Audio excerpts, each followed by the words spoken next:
Live, and we've got a nice panel set up for everybody here. I got my good friends Kato and Patriot Prime, and I have Anthony from HNE Games. Sorry if I'm butchering that. Ba weep grana weep nitty bog. Ba weep grana weep nitty bog. And we are going to have a nice little Transformers Q&A panel hosted here by Anthony. Down below. Yeah, below me. I'm hiding in the corner. Where the hell He's is hiding it? For those of you who are just tuning in, be sure to smash that like button. Be sure to, obviously keep your comments coming. I will do my best to answer some of your guys' questions in the interim, and we will do what we can. If you guys feel free to get it started. So, Anthony, why don't you get this show on the road? Okay. So good evening, everyone, and thanks for joining the Transformers Q&A panel. I am Anthony from HNE Games, and I will be moderating tonight's panel. So today I have with me three Transformers fans with decades of combined Transformers knowledge. G1 is, of course, the best. But anyway, before we start taking your questions, let me introduce the panelists for anybody who's new. First, we have Rodimus Primal from Rodimus Primal. Welcome, Rodimus Primal. If you forget his name, it's Rodimus Primal. And tell us, and the viewers, where can we find out more about you? Tell me more about you. Okay. I am a lifelong Transformers fan. Been there since the beginning. Grew up collecting the toys, watching the cartoon, then eventually got around to reading the comic books. Became a fan. Even solidified my fandom was Beast Wars. But I was already a hardcore fan by that point. Joined message boards, became Rodimus Primal, started this YouTube channel to bring Transformers knowledge to everybody. The initial prospect was to start answering fandom questions, but since continuities have become the reset button every year, it's just more so to now bring Transformers knowledge to everyone. So that's me in a nutshell. Okay, so second we have Patriot Prime from Patriot Prime Reviews. Welcome, Patriot Prime, and please tell our viewers where they can find out more about you. Well, hey, what's going on, guys? Patriot Prime here once again, and just want to let you guys know that you can find me on YouTube at Patriot Prime Reviews. I have my own Facebook page and Instagram and a Twitter that I dabble in slightly. I am terrible at the twits. Like Rodimus, I was a Transformer fan since the beginning. Of course, my first introduction to the Transformers was in issue number 3 of the Marvel comic series. I remember going to a drugstore with my dad after a doctor's visit. I'm looking at the comic rack. There's Spider-Man wrapping up this giant robot. I had to buy it, and I was hooked. And, of course, I'm a big G1er. My G1, though, I live out in the boonies of West Virginia. I didn't have cable TV, so my G1 was Marvel Comics, and that's what I always go to. I even have every issue in graphic novel form, so I have a lot of Marvel G1 knowledge. I didn't really notice or see all of the episodes until they came out on VHS. Give you guys a bit to Google that. And they came out on DVD. Really got into collecting after I got back from basic training. That's when Beast Wars was big. And it just kind of brought me back into collecting. And that's when I discovered, like Rodimus said, the message boards online. I discovered, hey, there's more guys like me out there. And then I really got into it when I went to my very first Transformer convention in 2013 in Charlotte, North Carolina. And for my 40th birthday, I got this tattoo with Optimus Prime holding the American flag. Nice. And I was nicknamed Patriot Prime at that convention. So fast forward a few years, I'm working at a casino throwing rich people out, which is a blast. And we all were avid video gamers. And one of my friends at the time says, hey, we all ought to get on and do Twitch and live stream our video games live. And I'm like, I suck at playing online video games. And he says, well, why don't you do a YouTube channel? You could stream that on Twitch. You know, all those stupid Transformers. And I'd got the idea. And that's more or less what started me off. It was almost a dare in a way. And I have just come to love it. I have met great people. And it's an extension of my hobby now. And I probably went on way longer than you anticipated.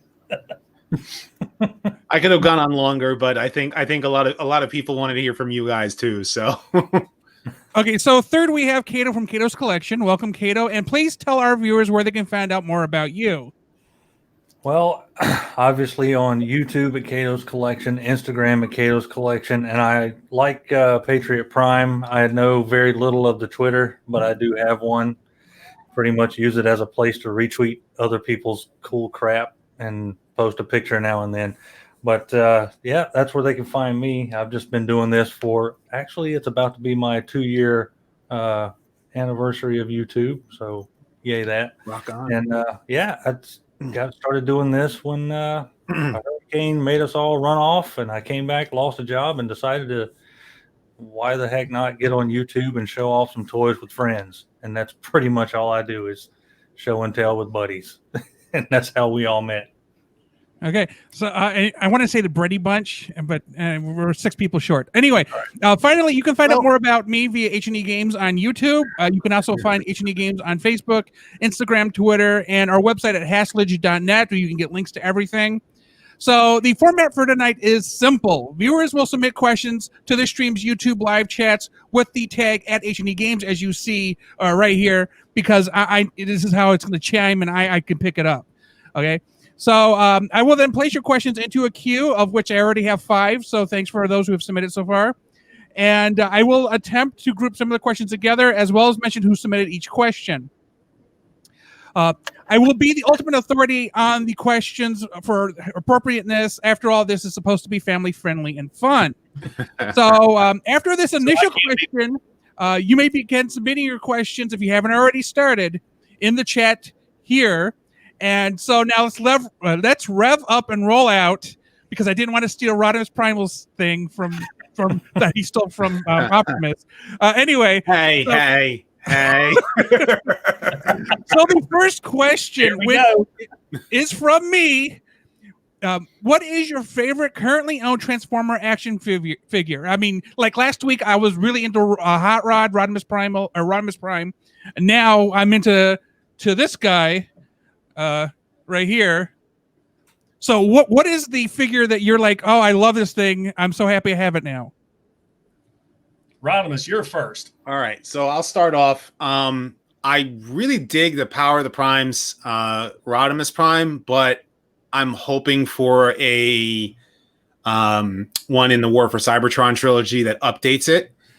But the War for Cybertron brought in this bad boy, and that is the War for Cybertron Skyfire.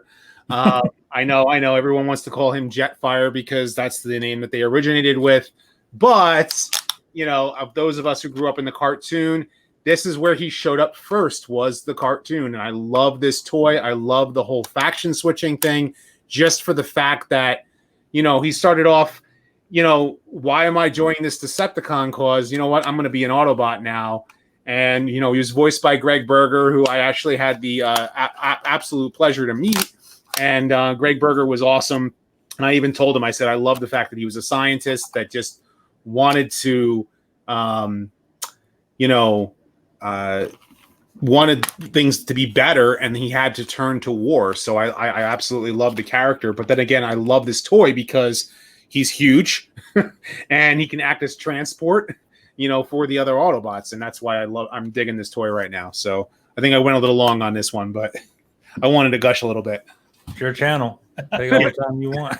Go ahead, Patriot. All right. I was kind of torn between my current favorite figure. You can see one of them towering right behind me here. It's the Earthrise Scorponok. I have always loved, not as much this toy, but I've loved this character. He was awesome in Marvel G1. He was actually the longest Decepticon to hold the title of leader. And I've always loved the guy. Once I got the G1 figure, as cool as it is, it's disappointing because the head is so small. If you got, I would have brought him over, but I don't have enough room. So it's great to get a gigantic Scorponok. Now, I still would like to have one about leader class size to scale with Power Master Optimus Prime, because he and Power Master Prime went at it all the time.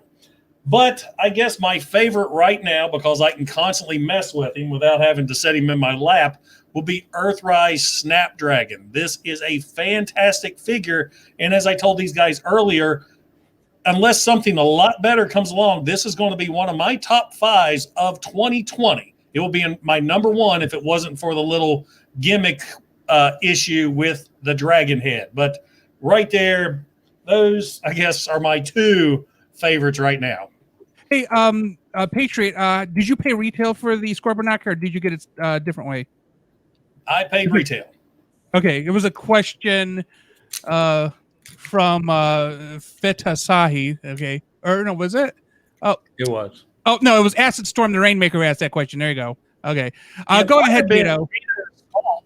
It might have been Kato's fault, because I had him pre-ordered on Amazon, and it was waiting and waiting. And I'm one of these that I'll put 25 on Amazon about every week just to build up that stockpile of credit, and I always just apply it to whatever order I have.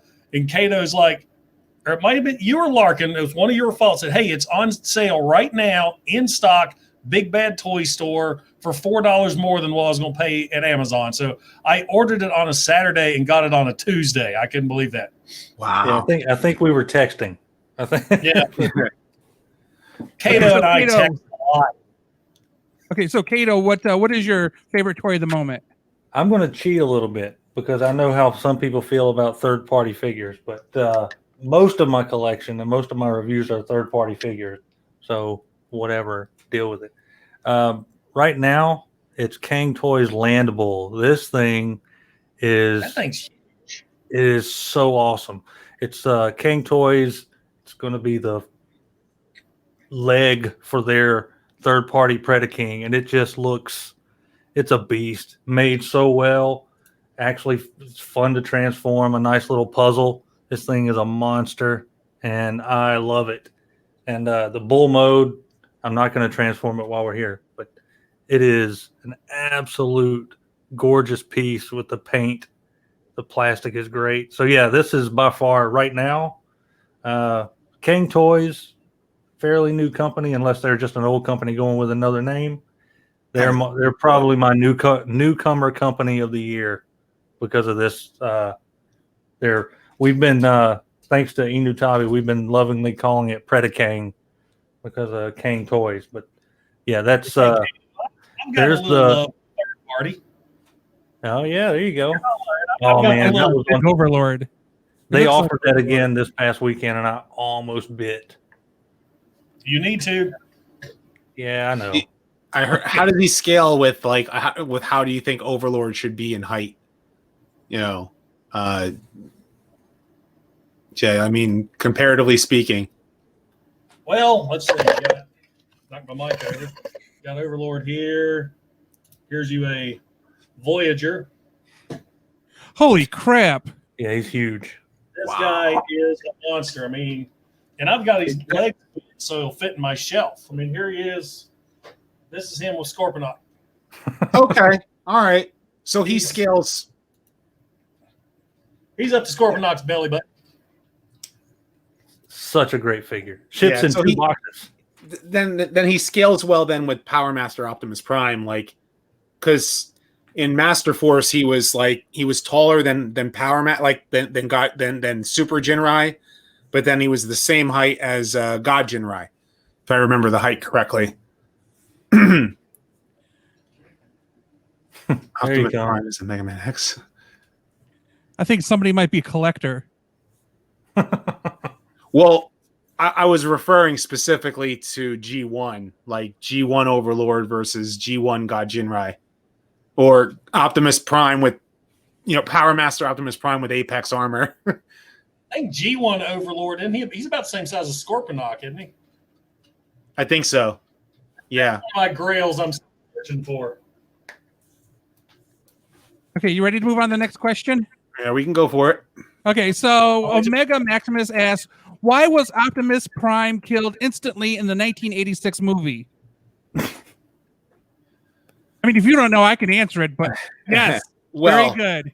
Money would be the first reason. Number two was because they wanted to they actually the origin of the reason why Optimus was killed in the movie came from the fact they were planning on killing Duke in the G.I. Joe movie, and the G.I. Joe movie was supposed to come first.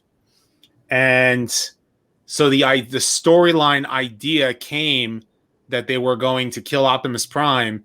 And so Ron Friedman's idea is that they were going to basically make Optimus Prime immortal by having him live on within the new leader. And that was the concept of what eventually became the Matrix.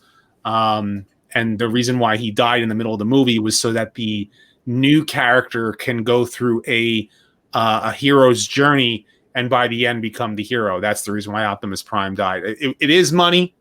Money is the obvious factor.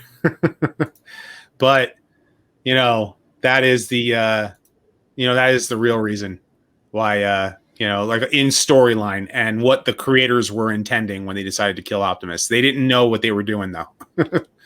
So if you have Amazon Prime, there is a short, it's like a 20-minute documentary on that. And kind of like the death of, I forget what it's called, but it's really good. And it kind of goes into how we're going to kill off Optimus Prime, but they had no idea how much he meant to all of us. Yep. I forget what it's called exactly, but it's on Amazon Prime or Prime Video. Okay, so there is a kind of a since we're talking about Optimus Prime, Robert Hardy wants to know, what is your favorite version of Optimus Prime's truck mode? So, of course, there's the classic G1, then there's the fire truck from RID, and was it Armada had one, which is the one with the galaxy form. Where are you at on the Optimus Prime forms? Robin? I think mine would have to be Power Master Prime. I've always liked the idea of this big, bulky, armored semi. I mean, Power Master Prime, he's loaded. He's got guns all over him. He just looks awesome. So that's mine. I like Power Master Prime's truck. That was mine too. For me, that was I loved that Prime figure because of the fact that it had cannons on the side of it. You could put the guns on the top, and it was just like a big armored truck, And also being a Knight Rider fan, the idea behind Goliath. Which they need to do that. They need to do a Knight Rider crossover and maybe make like Optimus Prime or Motormaster be either Goliath or the truck from that Kit drove into. So I know I'm going on a tangent, but maybe Mad Max Road Warrior crossover. I want Road Warrior cars as Transformers. That would be cool. Go ahead, Kato. I think for me, it's just Back to the Future one. Yes. I think for me, it's just the plain and simple square cab Optimus Prime. It was my dad drove a truck like that growing up. I'd ride with him on road trips when he was a truck driver back then. So I think I had a real special place for that, just standard square cab Optimus Prime, and still do. That's why I got this big fella right there as my big grail, my giant Lewin Resources Captain America Prime, which almost would have made my favorite figure at the moment, but I didn't want to pick that jerk up and bring him over here. I'm really digging Galaxy Prime right now, but that's just me. Okay, so Gotcha R wants to know what happened to the Autobots that died in the G1 movie, in the 86 movie? They went to Autobot heaven. Mm-hmm. Because, I mean, didn't they put them on that arc thing where the mausoleum, and that's where they all ended up? That's where their bodies went. There is the Transformers Afterlife, which was called the Allspark eventually became the Allspark, but it was called the Matrix in Beast Wars, was the Transformers Afterlife. And then I think they started calling the Afterlife the Allspark, and then the Allspark became the name of the relic. And so it's just basically the Transformers afterlife is wherever that is. I guess everyone returns to the Allspark. I think that is the where the all Transformers end up. To become one with the Matrix, right? Mhm. Till all are one. Sam, you can visit them at any time.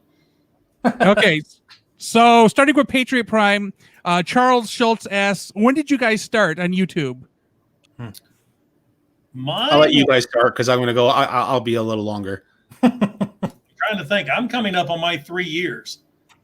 So 2017, October 4th of 2017. Okay, so Kato, I think you're just finished. You're just at your 2-year mark. Yeah, my 2-year mark will be officially November, but yeah, we evacuated September of 2018. Came back.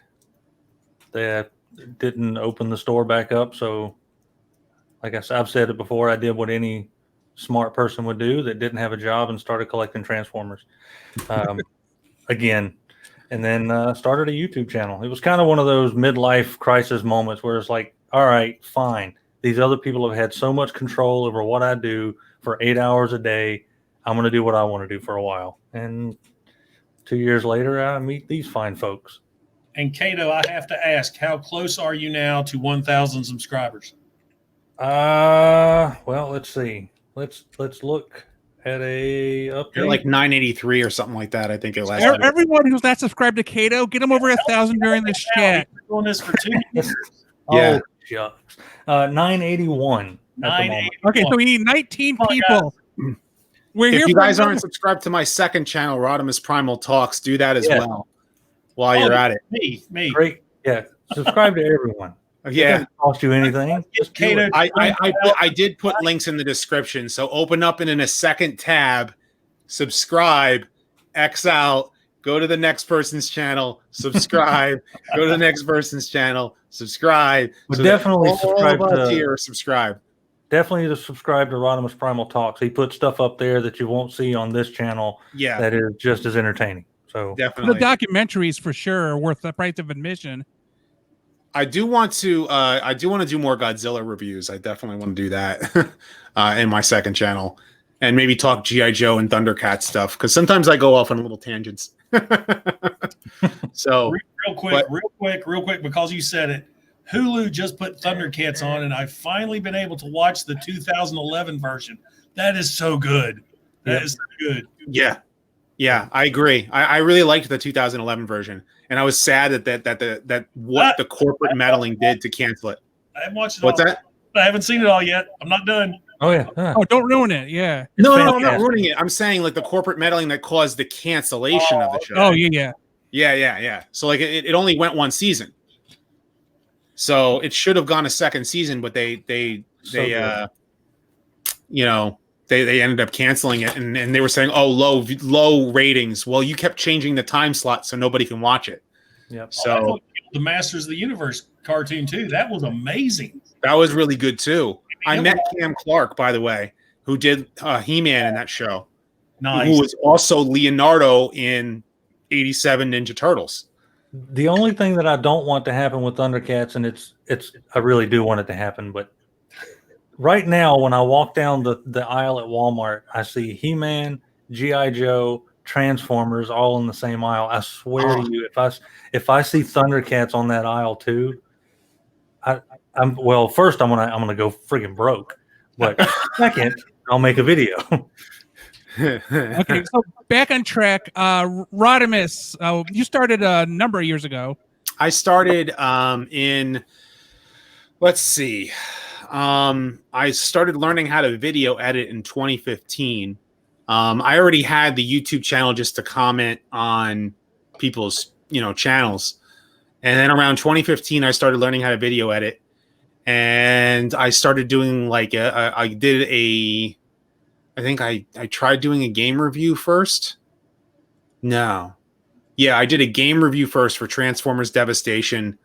Then I did, Super Star Wars. And then I did Who Became Cyclonus as my first Transformers discussion. And that was all in 2015. And it got copyright claimed right away. I had to learn how to make it work with fair use and how to edit my content better. And then I started making more and more discussion videos. So it's been, I think October of 2015 is where I think where I consider like the start of the channel. So I've been going for a while, at this point. Okay. So Feta Sahi, as I don't know, this is more of an observation, but has anybody noticed that G1 Primus looks like Rodimus Primal or Rodimus Prime? Yeah. That was all Simon Furman's deal, and Jeff Senior, right? Simon Furman and Jeff Senior kind of made Primus look like, because when they did the Legacy of Unicron in the UK comics, they made Primus look like Rodimus Prime, and I think that was deliberate because they wanted a reason for why Rodimus was the chosen one, and I think that was Simon Furman's reasoning behind it. So, yeah. Okay. So Catherine Campbell wants to know, and we'll start with Kato. Who's your overall favorite character? Oh, Sunstreaker. That's easy. Yeah. Oh. Yeah, Sunstreaker. So I know nobody loves Sunstreaker that much, but it was my very first. What's that? Stay tuned. Oh yeah, thanks. Okay, I'm looking forward to that. It was my very first Transformer that was ever bought for me for my birthday as a kid. So I was 9, maybe 10 years old when that happened, and it just. In the cartoon, I know the whole Sideswipe Sunstreaker twist up, how that was supposed to go, but I love Sunstreaker's character, his attitude in the cartoon. So, and it's kind of stuck with me. So, Sunstreaker definitely #1 character. So many memories there. Okay, so Patriot, what's yours? Well, this may surprise a lot of you because of all the, this stuff here, but Megatron. I absolutely have always loved Megatron. And I was always disappointed in Marvel G1 because he really wasn't used that much in the comics. It was funny how Marvel G1, you compare that to the cartoon day and night. And love the character. Beast Wars came out. Beast Wars Megatron took it all over the top. And I've just always found that character fascinating. There's actually more Megatrons on that shelf than any other Transformer in my collection. Wow. Okay, and Primal, go ahead.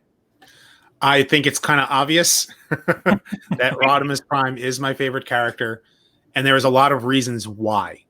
And I feel like it comes with the territory that I kind of have to describe why, because I get asked the question a lot of why do you love a character that that everybody hates? And I say, because he's not Optimus Prime. I love Optimus Prime.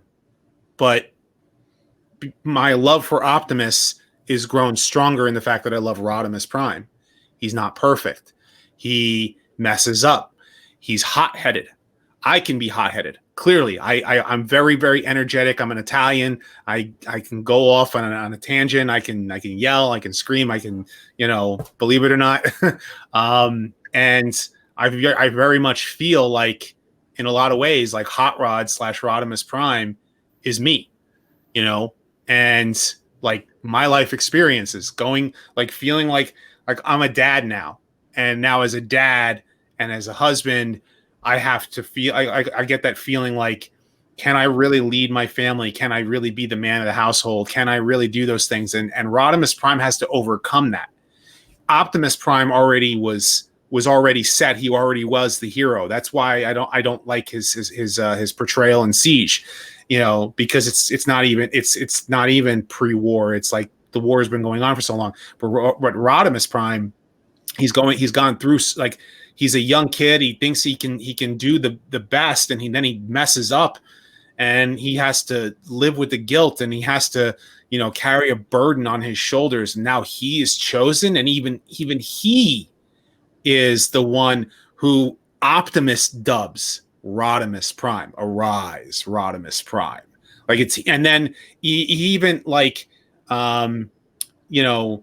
went as far as like when he was a zombie, like monsters, they made me a weapon to destroy the very ones that I loved in life, but you will save them. And he puts the Matrix in Hot Rod's chest and says, Rodimus Prime. Like he's saying, no, you are the chosen one. You know, you're supposed to carry this Matrix.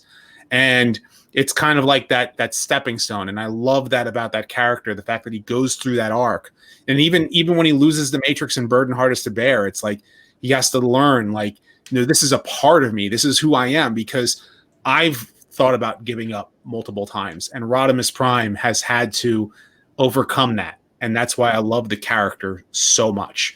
And knowing that he's not perfect, you know, and then he shouldn't be perfect. He's like, even when what they did with him in with Hot Rod in Cyberverse, where he's like, you know, like they were like, you're not Optimus Prime. And I was like, so they get the character, you know, is that he has to not be perfect.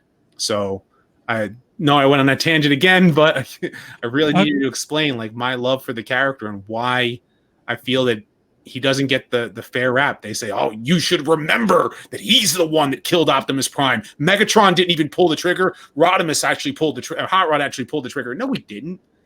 No, he didn't. You know, he might. Conspiracy theories. Yeah. So, yeah. Okay, so Adamantium Matrix wanted me to note that everybody know that Kato actually interviewed Stan Bush. So if you go to Kato's channel, Yep, Stan Bush. So okay, so on to the next one. The custom figure asks, who is Lifeline, and can you tell me more? So Rodimus, I think you actually said or mentioned something about who Lifeline actually was. I did. In the season 3 episode Fight or Flee, Cyclonus and Scourge go through a dimensional portal. They end up landing on a planet called Paradron, which is when the war first started, a ship of Autobots left Cybertron in search of a place that was peaceful. And so Paradron basically was where these Autobots, you know, they never had any weapons, and the Decepticons were able to quickly take them over. But when they crash landed there, they were injured, and they were nursed back to health by 2 nurse bots. And Lifeline happens to be, I guess, one of them. She is the line. They used RC's animation model, but in green, or that like lilac green, and that's who Lifeline is. Then, of course, there is the G.I. Joe medic. I think, right? I was going to say that's a clever ploy by Hasbro with G.I. Joe coming out. Let's name this Paradron medic Lifeline. Secure that name for a future G.I. Joe release. Yep. Okay, so the next question then is from IB10. So I know all of us have different opinions on this a little bit. How do you think Earthrise will be handled? Will there be a hash of G1 or just a time skip? So are we skipping right to, I think it was 4 million years in the past, time skip, or are we going to go into a straight up, they're going to end up crossing with the Beast Wars? How do you think it's going to happen? Well, so let's start with Patriot. So how do you think it's going to end up? Well, for me, I find it interesting that in the Earthrise series, they all have their 80s vehicle modes. So I'm thinking there's going to be something with them traveling to the 80s, and there may be a time jump where the Beast Wars character, everybody meets at that same timeline because of something the Quintessons have done. Because, you know, the Quintessons are in play. You got the mercenaries in play. All of a sudden, the Beast Wars is showing up. You got the 80s showing up. I just think it's going to be some, of course, time travel and resetting, like Rodimus said earlier, is all the rage. But I think it's got to be something to do with that. The Quintessons are going to cause something to have all those characters interconnect with each other. That's my opinion. Okay, so Kato, what do you think is going to happen? I think with all the craze of things like DC, not too long ago, did the New 52, Marvel did the Spider-Verse and brought all the Spider-Men together. What I think and what I kind of would enjoy happening is if something like that happens, so that it would be a brilliant move on a toy seller's part, basically would merge all the universes in this. Been kind of done before. Merge all the universes so you can have multiple primes, multiple characters, all exist in the same area for one Unicron battle to end all battles. And what it would do in the long run is allow Hasbro and Takara to sell any figure they want would fit into any timeline they want or any toy line they want from that point on. It would just retcon and realign everything and have one aligned continuity. It would also, I'll save that and just in case there's a question for it later for what I think is going to happen after all that. But that's what I would like to see happen, and I think it would be a great way for them to line everything up and do whatever they want. And what's really cool about that idea is it was already done in Generation 1 in Marvel Comics because Unicron could pull characters from other realities. That's how Galvatron made his comeback at the end of the series. Yeah, they did Galvatron too, because it was Galvatron from a timeline in which they won. Yeah, they won. What I was showing before on screen was hold on a second here. Application window. Comic. I reckon. Yeah, I was showing the comic right here. This is what Optimus, Hot Rod didn't jump in the U.S. Marvel Comics adaptation. So, because that was taken from the script, the first script of the movie. When those comic adaptations come out, they get the first draft. Yep. Yeah, they had the first draft. But in the later issues is when Unicron yanked him out, yanked Galvatron out of time. And I think they're going to do that in Earthrise. I think Galvatron is going to show up so with Cyclonus and Scourge, hopefully. And we're going to get toys of them. And they're going to be coming from Unicron. Unicron is going to be the catalyst that is going to bring about the time universe melding thing with Beast Wars happening. So the fact that the Beast Wars characters are going to meet the G1 characters, awake, is going to be caused by, the universe getting messed around. And the thing is that they only have 12 more episodes to do it in. I'm wondering how they're going to do that. That's my I guess you could say, I really am wondering how they're going to do that. How are they going to, administer the whole idea behind Galvatron showing up? Because Galvatron, there was even a G1 Galvatron that was sent to the Armada timeline, and that Galvatron got killed by Armada Megatron. Ran the Saber through him. What's that? The Star Saber. Because the power of the minicons was so powerful. Because my opinion on Armada is Pokemon. Got to catch them all. That's what it was. Pretty cool. Yep. I think it was Unicron pulled Bludgeon, Galvatron, Thunderwing, and Dirge was his heralds for that. Yep. It was so cool. I was ordering the graphic novels when I was in Iraq, and that was just like my fanboy yee when I saw those in that comic.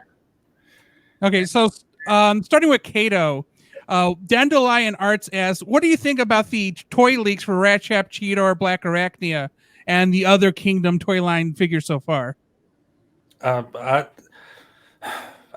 all for it. I think I wasn't a big Beast Wars guy. By the time Beast Wars rolled out, I was already, I had a job and was working and couldn't really watch it the way I did G1 as a kid. So I missed out on a lot of that love. Thankfully, with Tubi TV, I've been able to catch up on a lot of that, and I dig it. I think it's a great way to. I've said from the beginning that this whole War for Cybertron trilogy they're doing is, love it or not, is a big love letter to G1, and I still consider Beast Wars G1. Whoever doesn't agree, I don't care. But I just think it flows along with that same G1 story. But I'm all for it. Personally, on a collector's level, in my head, I prefer Beast characters that look more robotic, like the modern T-Beast stuff that's been coming out. But I totally get the whole Beast Wars love, and I think they look great. They look great. Okay, so Patriot, what's your thoughts on the leaks? All right, when Beast Wars came out, the only figures I collected was the Predacons. I just didn't like the Maximals. I thought dinosaurs, insects, and reptiles looked so much more badass than rats and dogs and rhinoceros. But I don't know. They look cool, but I don't know if they're for me. I think with the Kingdom line coming out, I may not be getting every figure like I do now. There's a few select one, definitely Beast Wars Megatron I'm getting, the Galvatron for Beast Wars Optimus Prime comes out. But some of those core figures is just, I loved them in the show. I just don't want figures of them, if that makes sense. Okay, go ahead, Rodimus. What's your thoughts? First and foremost, I want to say, like, Beast Wars was like a reignition for Transformers for me. Like when G2 happened, I was ready to give up on Transformers, in a way, because G2 just, I was like, I don't know, I didn't like the neon colors. And I collected a lot of them, a lot of the G2 stuff. So I was kind of like ready to like give up on Transformers because X-Men was big, Spider-Man was big at the time. And then Beast Wars comes out and I'm like, what is this? Why does it say Transformers on it? So I watched the first episode, I think it was April of 96, and I was just starting high school at this time. And I remember I was watching it and I was like, it's all right. I don't know, like it's all right. And then first season came and went. Second season comes out and I remember like someone was telling me, dude, Beast Wars is awesome. You got to watch Beast Wars. So like I said, I kind of like, I didn't really like dig it. So I watched the second season and it ended with the agenda and them going into the Ark. And I was like, dude. Yeah. So I became instantly hooked. I had to watch every single episode. What I actually did, I became so obsessed with Beast Wars at that point that I actually, at 6:30 in the morning, they would record the first season and the second season of episodes, and I recorded them all in order. And I had like 4 or 5 VHS cassettes that I made, and even took out the commercials to get all of Beast Wars on one single VHS cassette that I can watch. Because I mean, I loved it. I ended up watching all of it, and I loved the characters, and that's where Rodimus Primal came from. Because at the time, we had heard that the third season was going to be, the third season was going to be the last season. We're like, no. So I ended up joining message boards to talk to people, and the first name I wanted to try and be was Rodimus Prime, and so I said when I started joining those message boards, Rodimus Primal, wasn't taken, and that was it. That was where Rodimus Primal came from. So I love Beast Wars. Beast Machines, not so much.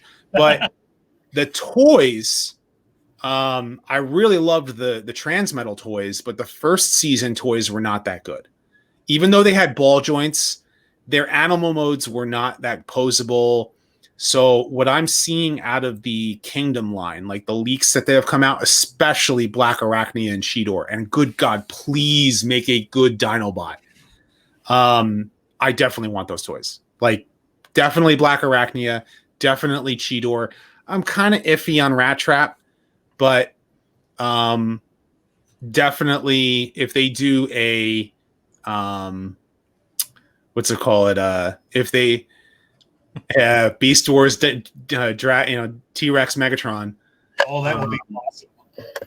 And I absolutely loved a lot of the Beast Wars characters. So for me, seeing the season 1 Beast Wars characters getting a love and getting better toys, would be awesome. That's to me like where I'm actually happy about Beast Wars, coming out of Kingdom for that reason. So, and who knows, maybe they might even make, they'd have to put me on stage and actually present it if they ever did, but actually make a Rodimus Primal toy. That would be awesome. He's an Optimus Prime or a Rodimus Prime with the Optimus Primal head. We'll see. I don't know. I have no idea if they're ever going to make a Rodimus Primal toy. Okay, so starting with Kato, stop motion reviewer says, what do you think, or which character do you think has the least representation? He says, I feel like Ultra Magnus is becoming the new cliff jumper. So Magnus was in the newest cartoon or anime was kind of just in. He had a couple of lines and then he died. But Cliff Jumper was literally just like a 4-second clip. Well, I'm going to be biased towards Sunstreaker. He needs more airtime. We got to get this guy on screen. we need more Sunstreaker people. Yes, that's what we need. I think watch as an animal. Yeah, I think that I think Sunstreaker deserves some quality airtime. Yeah. Okay, so Patriot, who do you think is underrepresented and should be represented more? This is easy for me. Thunderwing was an awesome character in Generation 1, one of the best pretenders ever made, and you never see anything of him. And I don't want the IDW jack-o'-lantern face pump Thunderwing with the godlike powers. Give me Marvel G1, the psychotic Thunderwing who is able to take the Matrix and wield it. The only Decepticon to wield the Matrix. Bring Thunderwing back. Hashtag bring Thunderwing back. Big hashtag. We got Okay, so Rodimus, who do you think is underserved appearance wise? Thunderwing is a good choice. I would also venture to say some of the Japanese continuity. I would love to see Star Saber, not IDW Zealot who slices and dices people. I want to see the Star Saber from Victory. Him and Deathsaurus. And a good representation of Lyle Kaiser. I loved Victory, like absolutely loved Victory, and I would love to see Star Saber, Deathsaurus, and Lyle Kaiser. All 6 of them, not 5, not turning Deathsaurus into the torso, not that box set that they gave us that wasn't that good. No, I want a good Lyle Kaiser, especially a full-on 6-man combiner. All 6 toys are really good. I definitely want to see that. And I want to see, not just Hot Rod, I want to see Rodimus Prime done right. I want to see him done right as Prime. I want to see Rodimus Prime as Prime. So those would be my list. And okay, so this guy off right here. So the Terror of Death asks, what are your thoughts on the UK Transformers? I assume they mean the comic book. But I'm going to add, what are your thoughts on the Japanese Transformers? As Rodimus was alluding to, the spin-off series. Is there art styles that maybe you like or don't like? The character designs, the concepts, the stories between the UK comic book and the Japanese animes? And we'll start with Patriot. Well, I haven't watched that many of the Japanese animes, pretty much Headmasters. I've tried to watch that multiple times. I just can't get into it. One of these days, I need to get them on DVD, sit down and watch them. As far as the UK series, I love it. I had so many of those books in trade paperback form. They were in really big trade paperbacks, and I sold them all off because IDW was going to reprint them all in big, thick graphic novels, and then they quit at volume 5. Right? Yeah. Before we got to the best story, which was the Time Wars story, which shows probably the best death of a Transformer ever. And I was so disappointed with that. But the UK stories were a lot darker, and they could just go places that US Marvel couldn't go. And I think they're fantastic. And I'm hopefully one day IDW will pop the thumb out and finish their series. Okay, so Kato, UK and Japanese thoughts. Loved Headmasters, loved Victory. That's about all I've seen of the Japanese series. Fantastic. I'd love a proper English dub to those because I'm a lazy American and I don't want to read anymore.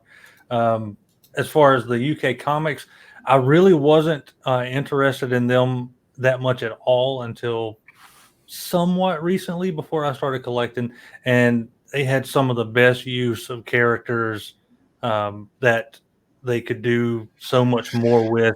They weren't tied down to the Marvel US story, so I'm all for it. I think they're fantastic.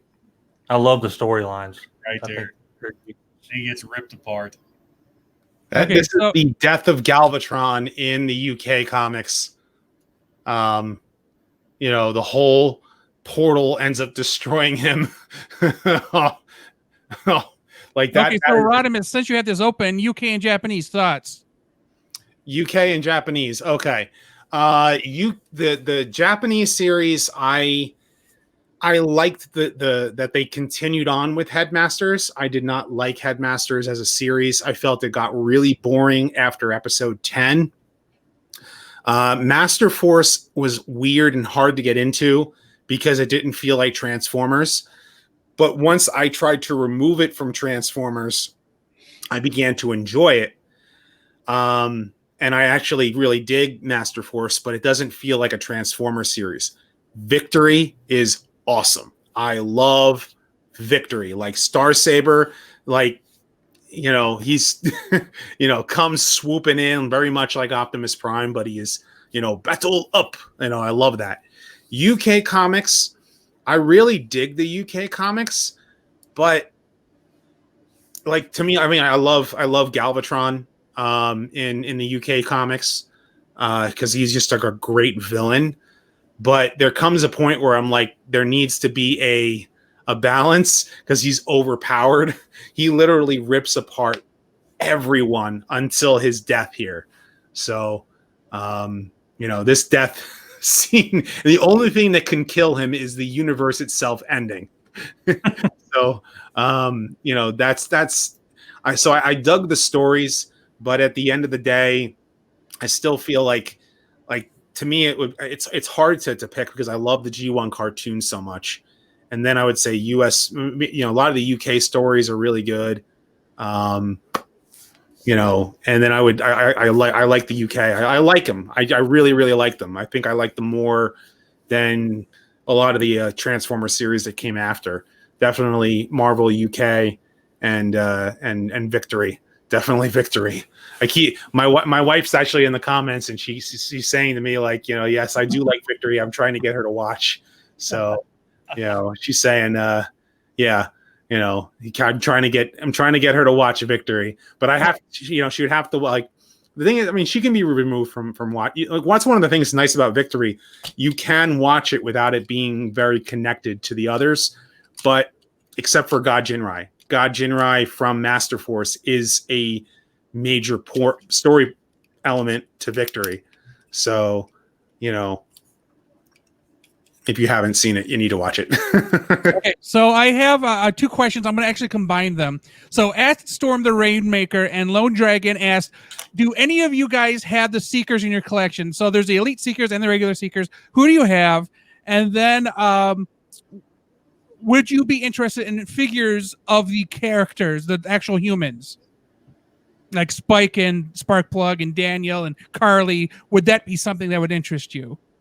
So we'll start with Kato because see you there. As far as the Seekers go, are we just talking Siege and Earthrise, or just Well, in general? it doesn't define which one. So, but I'm going to say we're going to stay with War for Cybertron. So Siege and Earthrise. So Earthrise has Starscream, Skywarp, Thundercracker. Then we just got Brain Blanked, the Elite Seekers, except for Thrust. I don't have.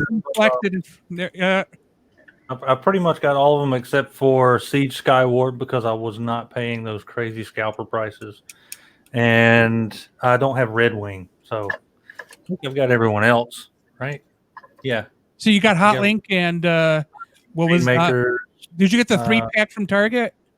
Yeah, the Rainmakers. I've got the Skywarp, Thundercracker, Dirge. Okay, Patriot Prime's just showing off. Mine are all down here in this area. Yeah, I've got. I think I've got them all except for Red Wing and Skywarp. Duke's still in the comments. Go ahead. Sorry. As far as what was the next part of that question? Do you think any human figures should be produced?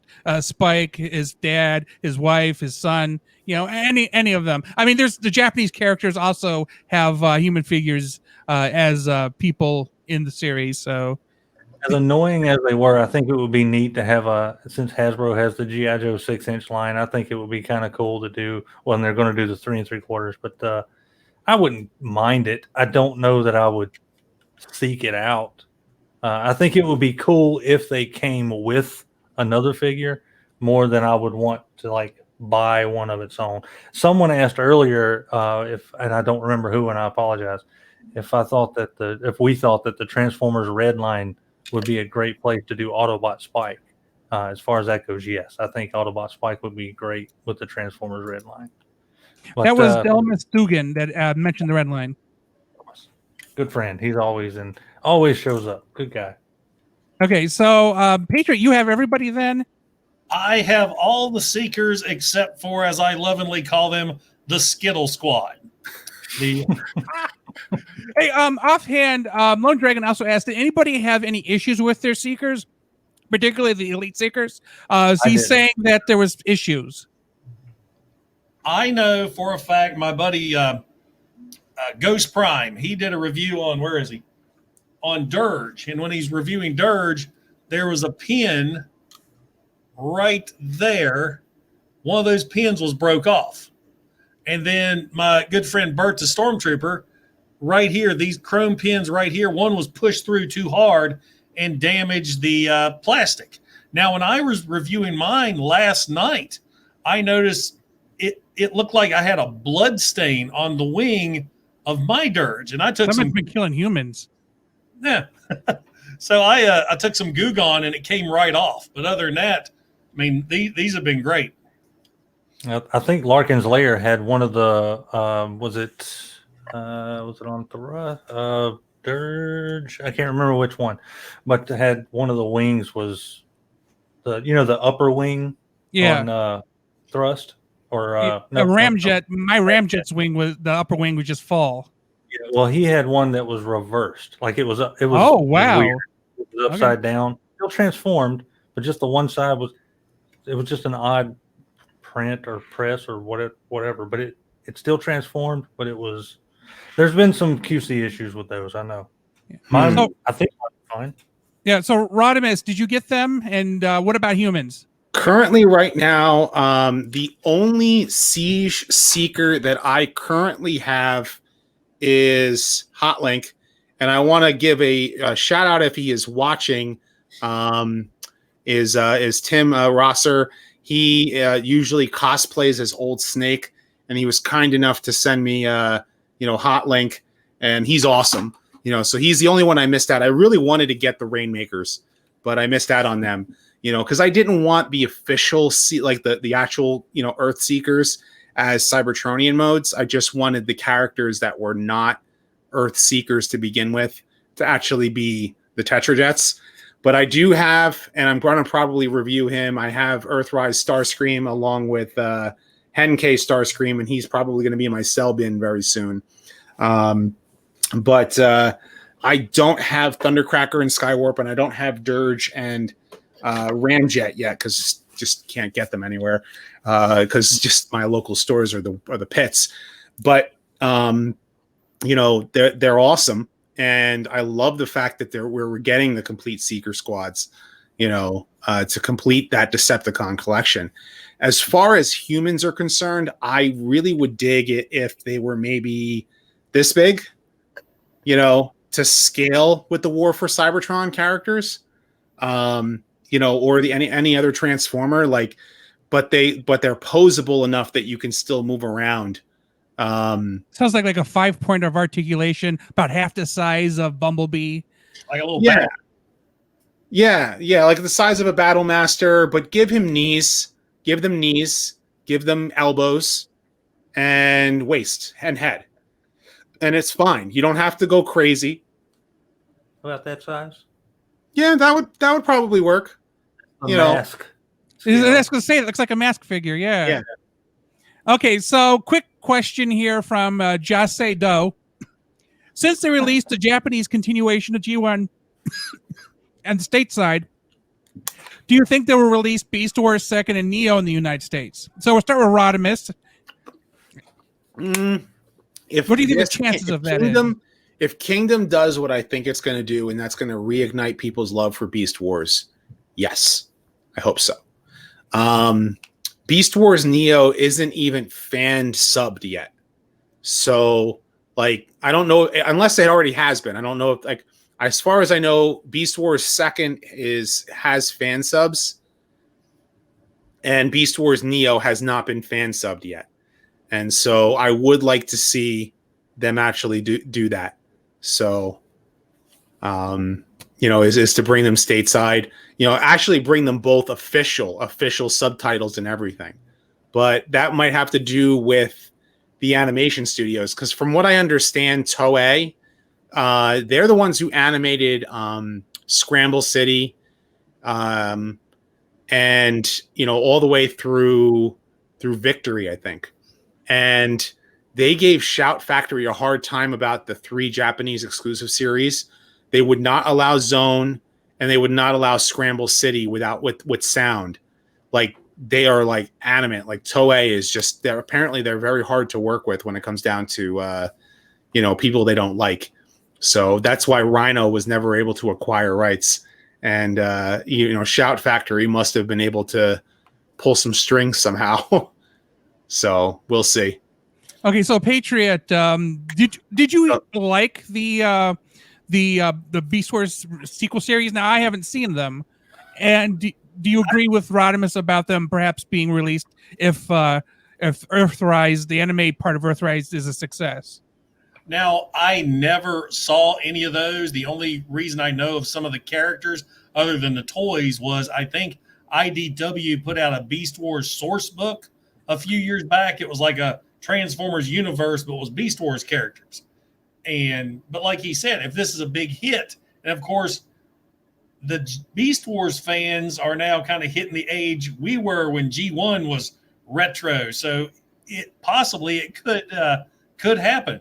And I was going to bring up something real quick because you skipped over me in my human question.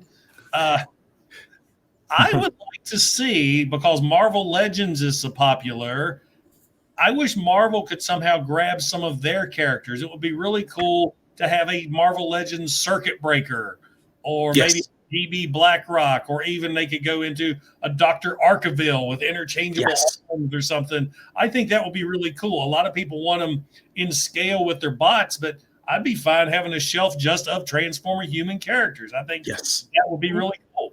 Why not? Because if they were able to not license NASA, they should be able to license from Marvel. Heck, Epic just licensed Marvel again for Fortnite. So, and real quick, Anthony, let everybody know in the comments how they can get their comment read. I see Robert Hardy's been asking the same question 18 times in the chat right now. And I know it's on the list. It's just I go through them in order. So Robert, we see you.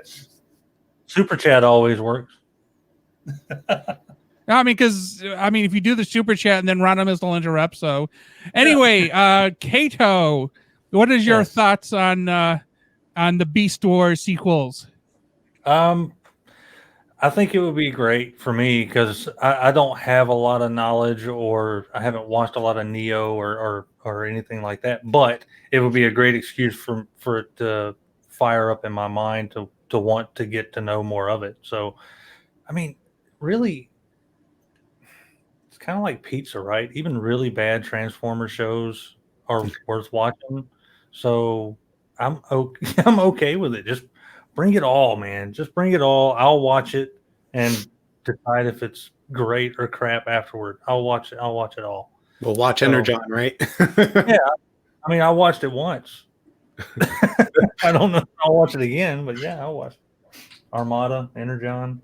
The comics were. I did read a lot of the Armada and Energon comics. They were better than the show. Yeah, that's for sure. That is for sure. Dreamwave was underappreciated in its time. Oh, Dreamwave. Absolutely love Dreamwave. It helped foster me getting back into Transformers at the time. I absolutely loved It their was stories. big funnel. That was a big funnel. A lot of people will agree that like Dreamwave was like a revival because Beast Wars, I think people were fiending for cars and trucks and airplanes again, and Dreamwave fed that itch. Yep. You And know, I was collecting a ton of Marvel. What's that? I was collecting a ton of Marvel comics at the time, or comics in general at the time. I worked at a comic book shop. When I saw those come across the what was coming out a few months down the road, I was like, "Oh, heck yeah, I'm all about that." And the Dreamwave stories fired up, made me want to go out and start looking for toys again. So for sure. Okay, so I have 3 different questions. I'm going to group them together because they're basically the same thing.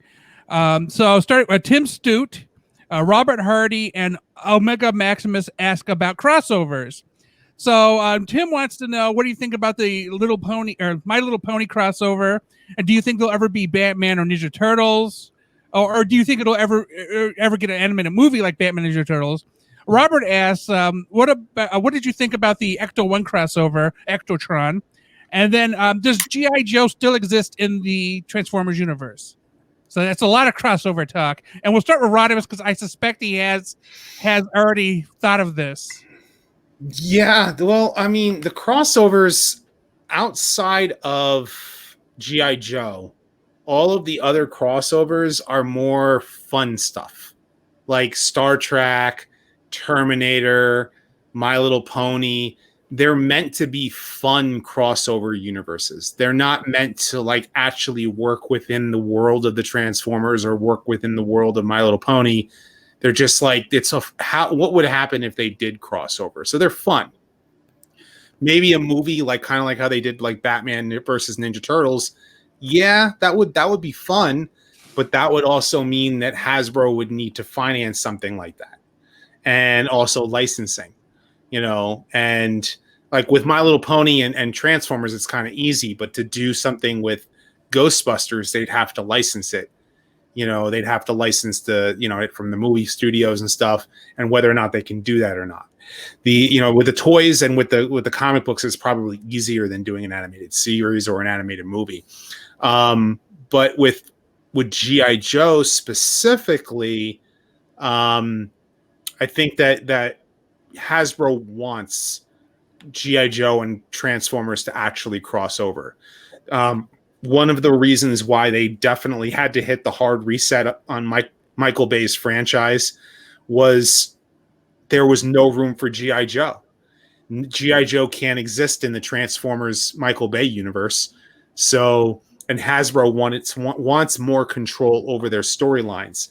So I think that what they're going to try and do with the next series of movies is going to actually have them cross over. Because they've already crossed over in the comics. They've crossed over in IDW. They've crossed over in Marvel. They've crossed over in Devil's Due. They crossed over several times. So, I do expect to see G.I. Joe and Transformers have a crossover in the future. Which comic series was it that G.I. Joe and Transformers crossed over and it was in World War II? I've got that graphic novel. I haven't read it in years. It just popped in my head while you were talking. Was that Devil's Due? I'll have to look it up. It was recently. Was it the Revolution? I know that it's been out for a long time. Okay, because I know that I don't know if it was IDW that did that whole Mask, G.I. Joe, and Transformers crossover, but that was modern. Wasn't World War II that I know of. So This was really cool. It was different. It's kind of like that Transformers when they were in the steampunk era, and then they retconned them as different characters. Brandon and Charlene says it was Dreamwave that did it. Oh, it was Dreamwave's crossover? Oh, yeah, I think I know what you're talking about. I think like Chris McFeely did a basics on it. I just can't remember the name of it. The art was weird. It was really dark. I mean, you couldn't really tell much what was going on. But Yeah, If I- Wandering the Desert. It is Dylan Dreamwave. says Yeah. Dylan's going to come Everyone's up. saying it was Dreamwave. Yeah, Awesome. it was Dreamwave. Okay. Dreamwave So had some great ideas. They had some Dreamwave. great ideas. I would like They to were point out that the crossovers, the ones that we've seen the last year or two, are all because IDW. So they pushed them through, got the companies together, and you know they produced a comic book. So every single crossover had a comic book mini series related to it. Yeah, it was all them. Yeah, it was definitely Yeah. all them. So Patriot, thoughts on the crossovers? I think it's cool. Like Rodimus said, it's really gimmicky, like with the Ghostbusters, the Back to the Future, all that. But as far as doing a serious one, I'd love to see another Transformers versus G.I. Joe. I think the very first Marvel crossover was versus G.I. Joe. It was actually a pretty terrible story. It wasn't what we were hoping for back in the day, but I think that would be awesome. There's so many other crossovers that I would like to see happen, especially for us 80s guys, Airwolf, Knight Rider. Yes. It's not going to happen this day and age. The Dukes of Hazzard. Oh, yeah. Street Hawk. That's really good. Oh, I got one. Thundercats. Remember Highwayman? He had the truck with the helicopter hidden in the cab. Oh yeah, Highwayman. There's Automan would be another crazy one. I don't It was remember kind of like, those. yeah. But I still want my Mad Max crossover. Kato crossovers. Thoughts? I'm good with crossovers in comics and like DC's Elseworld type stuff that doesn't exist doesn't mess up the main timeline. I absolutely believe that G.I. Joe and Transformers should and will cross over. And I think if there's going to be like an animated one-shot movie, I think Transformers G.I. Joe would make a fantastic one. And I think it would be a great way for Mask to make a comeback. I would have lost my mind at the end of Bumblebee if John Cena looked over that kid and go, "Hey, my friends call me Duke." Right? That's right. That would have been awesome. Because I thought with the Transformers movies with the military presence that they were working them in. They just weren't using the main characters, but it just never panned out that way. I'd rather it exist in the animated world for reasons that aren't Michael Bay. This wasn't Michael Bay. This was a pretty good one. Yeah, it was good. No, Bumblebee was fantastic. But the thing is that some people will argue, just like the Who Became Cyclonus argument, the argument with Bumblebee is whether or not it is in the Bayverse or not in the Bayverse. Okay, so I'm going to go back to toys. I have two toy-related questions, one from Acid Storm the Rainmaker and the other from Mega Maximus. Acid Storm says, have you ever made custom combiners with your toys with figures not from Combiner Wars? And then do you guys prefer to buy Transformers toys physically or online?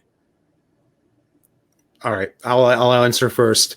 As far as combiners is concerned, with G1 combiners, when my G1 combiner toys started breaking, I did try, from Wars. I stuck Wild Rider's head in, his head was the connector port. I stuck that into Onslaught, and to mix and match the combiners. And when I went to pull Wild Rider's head out, Wild Rider's head remained inside the arm, and I lost Wild Rider to Onslaught. So I couldn't make Bruticus, and I couldn't make Menasor anymore, until like years later when I went to a convention and was able to pick up some of the Stunticons again, and some of the Combaticons again. So, I have tried, and with G1 toys, I don't recommend it, even though that they advertise that you could. As far as and what was the second question? Part of the question was, do you buy physical or online? Now, I like Amazon exclusives. You have no choice but to buy online. But what is your preference? I online for when I can't find it in the store. I love going to toy stores. I don't like Walmart and Target. I can't stand going to them. And with everybody having to wear a mask, it's just not fun. But I miss going to 6 or 7 different stores and just seeing what they have and just looking at the aisles. Going to Toys R Us for like a good 45 minutes, not just to look at Transformers toys, but when my wife and I were still dating, we would go to Toys R Us and we had to go through the girls section so she can pick out her My Little Ponies, and then we can go through the boys section so I can pick out the Transformers and GI Joe and Ninja Turtles toys. We would go through the Lego aisle. We would go through our zone to start looking at video games and figuring out what we wanted to get. So Walmart is the worst when it came down to stock. It always has been one of the worst places. And so now that Walmart picks up all the exclusives, it sucks even harder. So but I miss going to a store and doing so like actually picking up his wife is on the stream, Joseph. She sees everything. Yes. Wow. My wife is on the stream. I don't know if she commented. But while I was talking. But Hey, somebody actually gave me a super chat and says all right. I appreciate that. Okay, so I thought he's blushing, man. Look at that. He's more out there. Yeah, I guess so. Okay, so Kato, where do you prefer to buy your toys and custom combiners? Well, the obvious, most of my third-party stuff I have to get online. But the mainline stuff, what I would prefer is to walk down the toy aisle, pick up what I want, and go. She sees all. She's not going to get by it. Yeah, I prefer I'm going to second pretty much what Rodimus Primal said. I love going to the store. I love walking down the aisle. I love finding stuff and picking it up, paying for it, going home. That's my preference, 100%. This friggin' pandemic has annoyed me to no end with Walmart's having to wear masks. They were already annoying. Now you can only go in enter and exit on one side. It's obnoxious. They've removed the fun from going there, what little bit there was. Mm-hmm. Target, I enjoy a minute amount better, but there are a couple of genuine, decent mom and pop toy shops around. I would much rather go buy physical than buy online. But what are you gonna Okay, so Patriot, original combiner and purchase preference.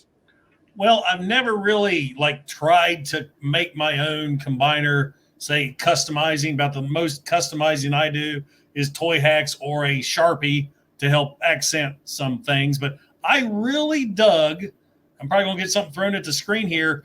I like those Power Core combiners that came out a few years ago. I like to mix and match and see what I could come up with those. And my favorite one was there was a Mad Max looking one, so I like that. And as far as me purchasing figures, as I said, I'm in Podunk, West Virginia. My only option is a Walmart. My nearest Target is 2 hours away. Fortunately, I've made great friends doing YouTube. I've got a guy in Illinois who has hooked me up with the Target exclusive. Delmas Dugan, if you're still in the chat, he's hooked me up with some figures. I got a hot shot from him. I got a red, I can never get the center, got a red wing from him. The review's coming, man. I promise. I have been so busy.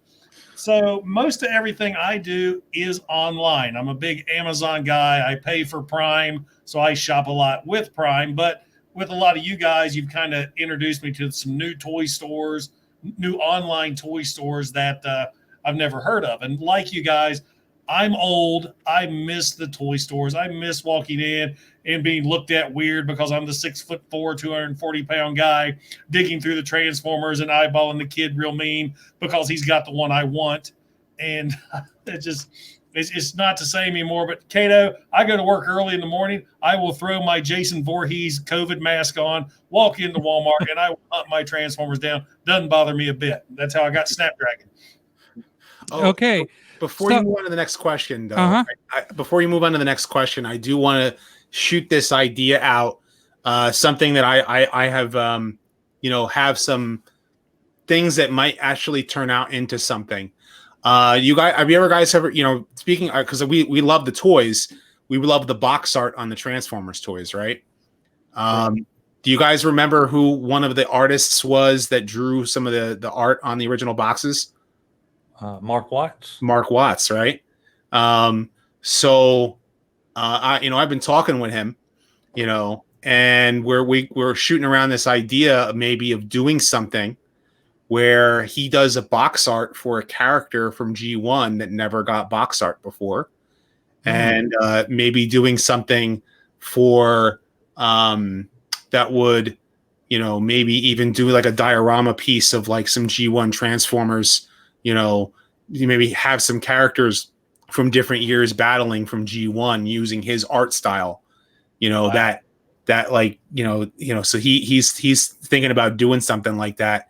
And if enough people would want to see that, like maybe we can do, put up a crowdfund or something like that for him to do, something like that. And I'm shooting. I know I'm going on a tangent, but it's because I think it's a really good idea, and I wonder how many people in the chat would want to see Mark Watts do a G1 number one, a G1 like a character like RC, like actually give her box art, G1 style box art for RC, and then do like a diorama piece, and it takes him like 6 to 8 weeks to do. So like, that would be something like maybe we can actually like get people to, get behind. So he does some great stuff still with his art. He does. I met him in person. He's very eccentric, and he loves doing the art. So yeah, I recently got the G1 art book, man. That thing's not recently. Hell, I got it about 2 years ago.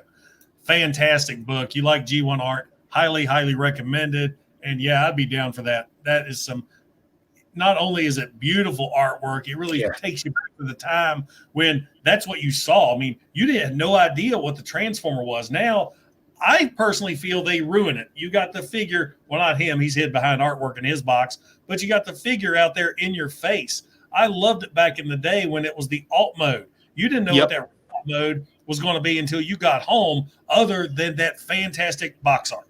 He even made Ironhide and Ratchet look good. Yes, he did. Yeah. Terrible figures. That would work. Okay. So are you done or? Yes, yeah. Okay. Ryan Gibbon, I hope I pronounced it right. He was wondering what would happen if Optimus Prime chose Bumblebee as the new leader. How would the Matrix fit into his chest? So we'll go with. Go ahead, Patriot. How do you think he's gonna put it in his backpack? Yeah, put it in his back. That's where the engine is in the VW. That's right. Okay, Kato, where do you arise? I would hope that would not happen. Bumblebee Prime. But I agree. It would have to go. He's a rear engine vehicle. It would have to go in the back. But the Matrix would have to choose Bumblebee. Maybe. Rodimus? Yeah, okay. Matrix would have to choose him, which I guess with the Alpha Trion protocols, choosing him. Yeah, I guess it's the same thing, right? But yeah, it would have to go in his back. I've never been a big fan of Bumblebee becoming like a leader. I like him being a little kid brother. Wasn't he a leader in Robots in Disguise comic book though? Well, it's a different continuity, so that's where they made Michael Bay's Bumblebee and turned him into they try to cross Bayverse Bumblebee with other versions of Bumblebee. Okay, so this is more of a comment, but I think it's funny. TF Collector asks, "What's everyone's favorite series, and why is it Beast Wars?" TF Collector, good one. Okay, so Sam BZ or Buzz. Who here has read the Transformers comic series? Now, I've read the Marvel, I've read DreamWorks, and I've read IDW. Is everybody else? I mean, just American versions. I don't read outside the English, but or US. But anybody else?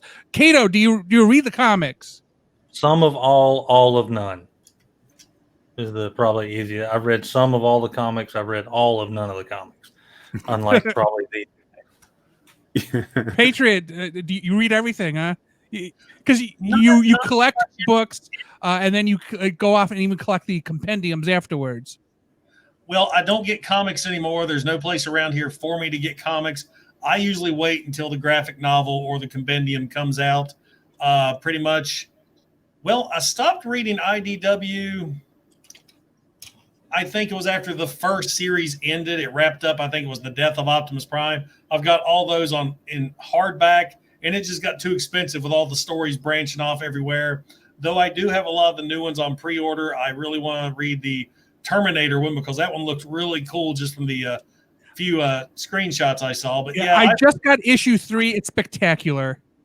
Yeah, no spoilers. But yeah, I've read all of Marvel G1. I have read all the UK, but unfortunately, I read them in trades. I read them on screen grabs on the PC. So I don't really have a collection of them other than the 5 books that IDW stopped at. I've read all of Dreamwave, and that includes Armada, Energon, all that stuff. And that's pretty much it. Okay, so I want to say Rodimus, go ahead. Yeah, I've read all of Marvel US G1. I read most of the UK. At least of one I can get my hands on. I did read all of Dreamwave. Like I ate up Dreamwave. Like it was like nobody's business. And I've read a lot of IDW. And I've skimmed. Like I haven't read the latter half of IDW. And because I felt like the stories like really took a nosedive. And like I have to skim it whenever I'm doing a discussion. So when I do the research, I really have to go into those portions of that part of the history of a character. So I have to like really like read that part. But I haven't read like everything in order. Like, you know what I mean? Like, and it's hard because it's like 13 years. So it's kind of hard to, catch up on it all. And like Patriot was saying, when it did that split, into like these More characters. than meets the eye and RID, or are we talking a different type of split? When it did the More Than Meets the Eye and Robots in Disguise split. Cat food and slug. That's terrible. Say hi to everybody real quick. Hi. Hey, Dylan. That. How's he do what? Oh, he's in the Ark. He's in Optimus Prime's ship right now. Isn't that amazing? You didn't know that was real, did you? He is. Yeah. The problem is it's inside a mountain and it's kind of skewed, so I'm actually leaning, but you can't see on camera. All the guys have seen your videos. I agree, Ed Talks.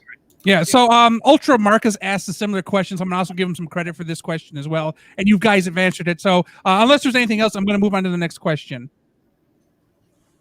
Yeah, go ahead.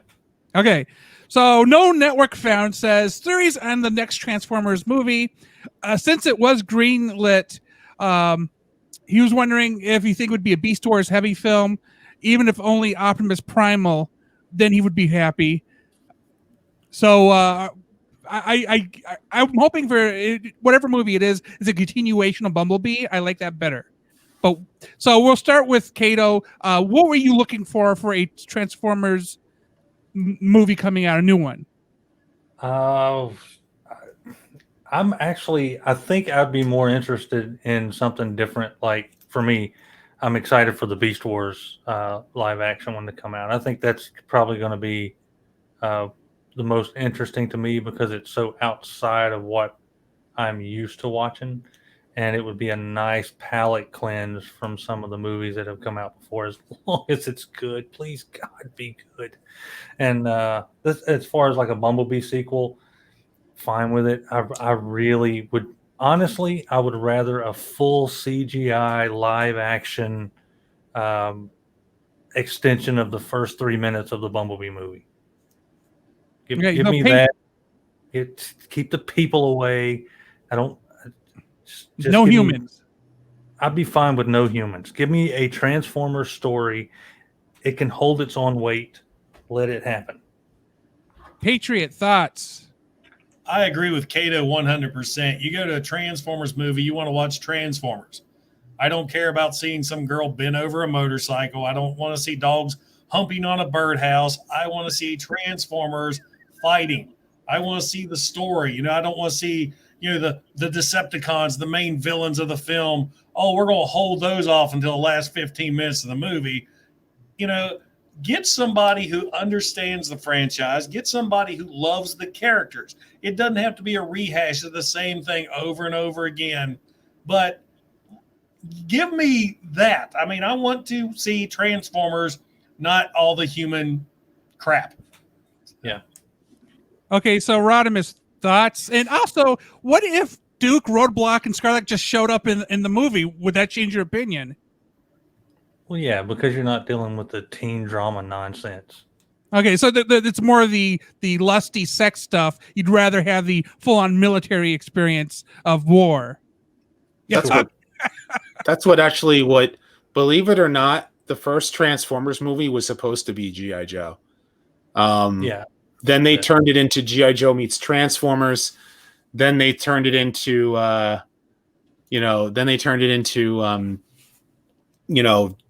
they were pseudo G.I. Joe. Like Josh Duhamel and Tyrese Gibson were basically Duke and Roadblock, you know. And if you actually look at the way that those characters are, like that's how they are. But the problem is that people are like, they become so attached to the Bayverse that if we go back to doing G1, unfortunately, you're going to alienate a lot of people. And so I think what probably needs to happen for the next Transformers series, like movie, either do a sequel to Bumblebee as its own continuity, or do what Kato said and just hit the hard reset button again and do Beast Wars, you know? But if they do Beast Wars, they have to do it right. You know, they have to tell the story right. It has to be from the future of after the Autobots beat the Decepticons. You know, the Maximals and the Predacons are descendants of the Autobots and Decepticons. They time travel back to a prehistoric world, Earth, you know, and they are there because, you know, something, you know, because Megatron is hunting for something and he doesn't find it at the end of the movie. Let the movie just stand on its own, that the Beast Wars characters become animals and transform, and, you know, let it be something brand new and give us good reason, because they were trying to do something with Beast Wars and give us something like actually out of it. It's either that or create a universe in which Transformers exist and we don't know that they exist, and maybe they're infiltrated. Kind of how IDW first started with Infiltration. You know, they were doing an infiltration unit. But the problem is that I really want to bring back the Ark has already crash landed on Earth. I want to start the story. It's all about the Autobots and Decepticons. All about them. The humans, just like the G1 cartoon, were second fiddle. The Transformers were the stars. They can have humans in the movie, but the humans are second fiddle. Like they're not part of the main story. You know, it's not about the military. It's not about, you know, a boy in his car. It's about they wake up. The Transformers have woken up. You know, the Ark awakens, and the Transformers now exist, and they now exist in our world, and they're sneaking in. They're trying to hide because they're trying to hide from each other. You know, and let the story be about them. Let Optimus Prime be the hero. Let Megatron be the villain. Let Starscream want to take over. Let Soundwave be dispatching cassettes. Let there be some good characters, you know? And that's what I want. I know it's kind of going back to the G1 story, but think about it. That's Transformers. Story. Okay, you know? So real short question. Think of a character from Beast Wars. What is your favorite? Starting with Rodimus, what's the name of that Transformer? This is from Rectronics 007. Okay, name that Transformer, you said? Name that favorite Beast Wars Transformer. Favorite Beast Wars Transformer toy or like... He doesn't specify, so we'll say in general. I love Dinobot. Me too. I prefer Transmetal 2 Dinobot. I dug Depth Charge. and I loved Rampage. You know, just that like twisted spark. You know, feel my pain, feel it. Like I love that, and Silverbolt. Okay, Patriot, Beast Wars favorite. Megatron. I feel like that was going to be your answer no matter what series this is. Loved Beast Wars Megatron. I loved Inferno. He was just absolutely insane. One of my best favorite lines he ever said in that show was, "Pain is my friend. Allow me to introduce you to it." Yes. And then you have Dinobot, of course. And back in the day when I worked at a gym, I used to use Dinobot's phrase when he first met Optimus Prime in my fitness classes was, "I'm going to beat you the old-fashioned way, brutally."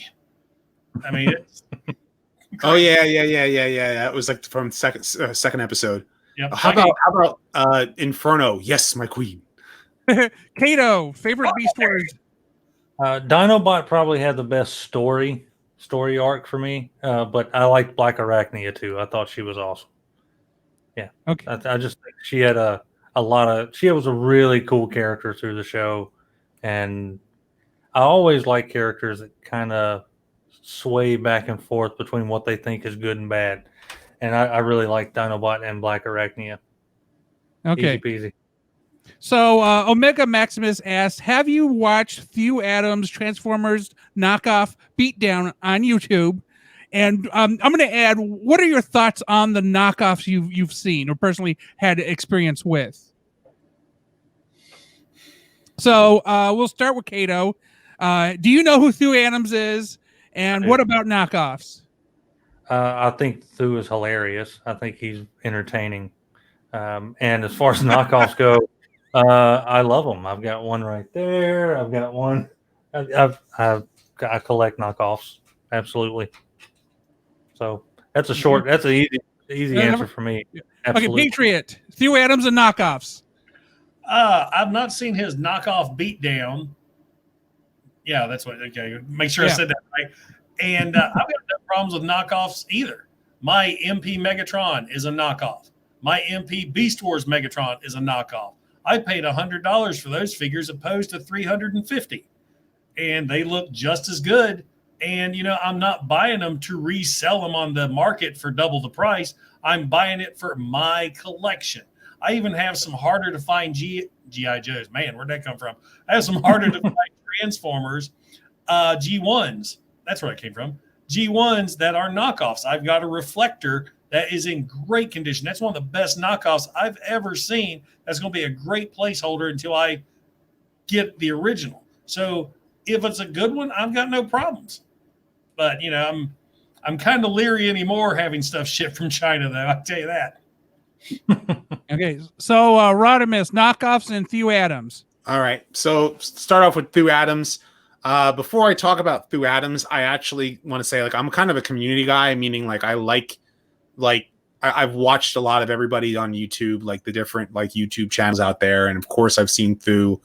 In addition, I want to give a shout out to the other YouTubers that are even in the chat. So I'll talk about Larkin, I'll talk about Inutabi, I'll talk about Fire Brothers. There are a couple of others that I'm sure that I'm missing, as maybe Melvor from the Game Chasers, whoever else is in the chat. But the Thew Adams, I've not seen his knockoff Beatdown.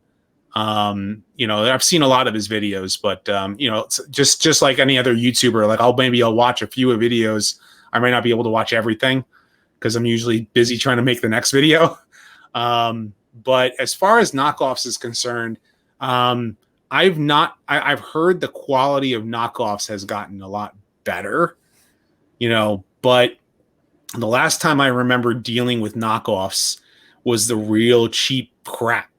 I have a G1, broadside. I think that did I get the Stunticon set? No, I didn't get the Stunticon set. I saw them. I saw how cheap they were. They were like those Easter egg packs that they were all knockoffs. They were garbage. Those were my fill-ins for a while too. That they were horrible. It fell apart. Yeah, they were horrid. And I've heard that like some people are like, oh, you should get the knockoff masterpieces, and I'm like, well, first of all, I don't even collect masterpieces because they don't scale. I mean, if I have this Ultra Magnus and he's smaller than a masterpiece toy, then it's kind of hard for me to want to collect the masterpiece toys. So in that same respect, there's the same problem I have with the KOs, because if the KOs are mostly doing masterpiece stuff, then the That's why you have your separate master. Whoa, sorry. That's why you have your separate thing back here. Okay, so I have I'm gonna combine two questions here. One for Inu Tabi and another one for Bibu. It says, "What character do you like the least, and who do you think is the stupidest character? And do not mention Mirage." So Kato, Mirage, he's horrible. He's trash. you weren't allowed to mention Mirage. I'm kidding. I'm doing that because Inu Tabi absolutely loves Mirage, and we're close. So I mean, not close. We're close. We're friends. Giving him a hard time. Worst character. This is going to sound terrible, but as a kid, I know there's a lot of fans of him out there, so I'm going to get crucified. But Warpath used to annoy me to no end. I hated his pow bang zoom nonsense as a kid. Now it doesn't bother me, but as a kid, I couldn't stand Warpath. Hang on, Perceptor! The cavalry's coming! Dun, dun, dun, dun, dun, dun, dun. But Patriot. Oh, well, are you done, Kato, or Yeah. you took a break? I don't. Okay, Patriot. Least favorite. Which one do you think is the stupidest? Wheelie. I'm just going. I hated that character. I mean, in the movie, you got Transformers, the movie. It's so dark and everybody's dying, and you're so worried about your heroes. And let's introduce this rhyming little dude that uses a slingshot that can't do anything. I hated that character. And then when he popped in the season 3, which most of season 3 was horrible anyway. And then I couldn't stand. I liked him in the movie, but when he became a character in season 3 was Blur, because all they did for his fast talking was have him repeat the same thing over and over again. So that's my two annoying characters. Right. So Rodimus, least favorite and stupidest. If we're going with G1, I would say like Wheelie, definitely. Friend, fine, look behind. Yeah, I definitely did not like that character, but Energon Ironhide. Oh, what have they done to poor Ironhide? Oh gosh, man, I feel like that's like a lot of pain right there. Like he's so annoying. I will have to YouTube. I know. Now, Energon. No. Okay. So next question. No network found to ask, was Soundwave in the Dark of the Moon Bayverse movie just a name drop and a cash grab by Paramount? He didn't really do anything. The abomination that was Wheeljack in this movie did way more than him. So Rodimus, it's a movie thing. Here we go. Now, I don't think it was a licensing thing. They didn't have to say the movie or the toy in the movie to make the toy, because I think Soundwave was active in cartoons at this point, wasn't he? So it just sounds like you say Megatron, Soundwave, Optimus Prime, Bumblebee, the movie makes money. Yeah. Let's see. For Soundwave, they got Frank Welker to do Soundwave. They just didn't vocode the voice in Dark of the Moon and in both Revenge of the Fallen and Dark of the Moon. I didn't like the design. I still can't stand that weird mouth thing that they decided to make it like insect mouth, for him. I don't like the insect mouth at all. And I don't like the fact that he can't eject, if they did that for Barricade and they did it for Blackout, they couldn't do it for Soundwave, the character that they were trying to make in the first movie. Couldn't just do Soundwave, right? Ejected in what was the second one called? Jeez, it was so bad. Oh yeah. He he pooped he popped out a turd for Ravage.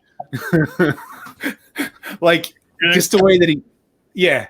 I'm like, You're gonna be mad at me. You're gonna be in the bathroom. What are you doing?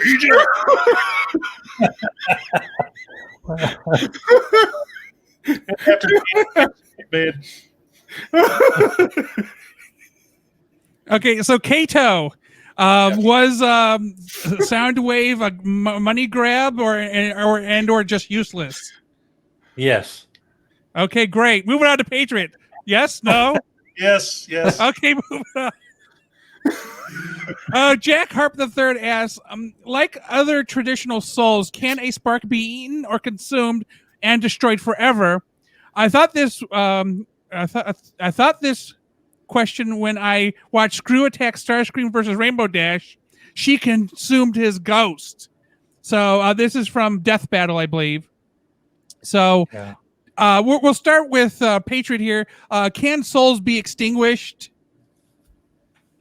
You Can mean sparks, I guess, be extinguished? I guess if they would run into the robot devil. I've seen him on Futurama. He used to do that. I don't know. Didn't IDW have like his spark eater demon thing that could actually destroy a spark? And there was like a spark extractor, stuff like that. I mean, I don't know. I think They had the Spark Extractor in Prime. I do remember that. It was a Spark Eater in IDW for sure. I think if you can extract it, you can be able to manipulate it or destroy it. Well, Beast Wars, they extracted Rampage's spark, cut it in half, and gave half to Dinobot, and then they end up running Energon through that spark, destroying it, and that's how Dinobot turned back into Dinobot. So yes, I think it can be destroyed. Kato, the higher plane. You don't know? No, I think that's it. I mean, that's really the answer. It depends. It's one of those things that's going to depend on the writer, right? It's like, can Batman beat Superman or can Superman beat Batman? It's going to determine on the story needed at the moment. But as far as what we've seen in stories so far, yes, a spark can be extinguished and eaten and traded and cut in half and whatever's been needed to do to carry the story along. Sure. So Rodimus, it's just a vehicle to carry the story along? Yeah, like that they're able to have characters either come back or they're able to have characters speak from beyond the grave, like kind of like how like they did in the Matrix, when Rodimus would go in and speak to was able to speak to Optimus, speak to Alpha Trion, or whoever they needed to speak to. They were able to like commune with the well of all sparks, and that's also how Optimus Primal came back, because he was killed and the rift in time and space allowed Rhinox to go in and pull Optimus Primal's spark back from the well of all sparks and bring it back into a new body. Okay, so Chief Snivy asks, how does Astro Train grow so big in Transformers the movie to hold so many Decepticons? Obviously mass shifting and maybe a little bit of TARDIS technology. So we'll start with Rodimus. What's your thoughts on mass shifting? It's all mass shifting. I like the idea of mass shifting. I think it solves a problem that the toys have, but that the toys have to scale with one another. And so when they turn into their different vehicles, and allows characters to be able to be used, as transport. So I'm perfectly fine with that. And I think that they should continue to use it. Astro Train can mass shift. Omega Supreme can kind of mass shift. The combiners have to mass shift when they combine. So, and that explains how tough some of they are in their vehicle modes. I mean, they've mass shifted and they have become thicker and more durable. Yep. Or Megatron becomes more powerful when he turns into a gun. The gun actually concentrates all his firepower into that small size, and he becomes the ultimate weapon in the universe. So he lends his power to someone like Soundwave or Starscream to be able to take out the Autobots. Not that he can't fire on his own, because if you guys remember in G2 or the G.I. Joe comics that led into G2, that Megatron was able to fly around on his own, but when he lends his power to someone else, he's mentally making them think that they're in control when really he actually controls them. But I like the idea of mass shifting just for that reason. I like the idea of being able to shift size so that the alt modes that they use work. So okay, so Patriot, thoughts on mass shifting? I agree 100% with what Rodimus said. I mean, it was a staple part of the Transformers anatomy back in the day. That was part of what made them special. They could shift around and become more compact, more powerful. And yeah, I dig it. I think like Astro Terrain, he possibly could have the ability to mass shift even larger as needed, depending on what he was called on to do.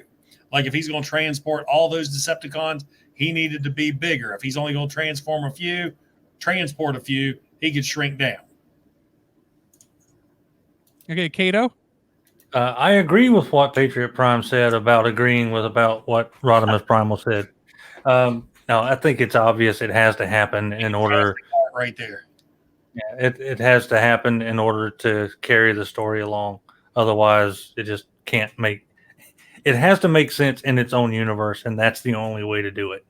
If things are going to carry other Transformers around or turn into a tiny gun. So, yeah, has to happen. It's awesome.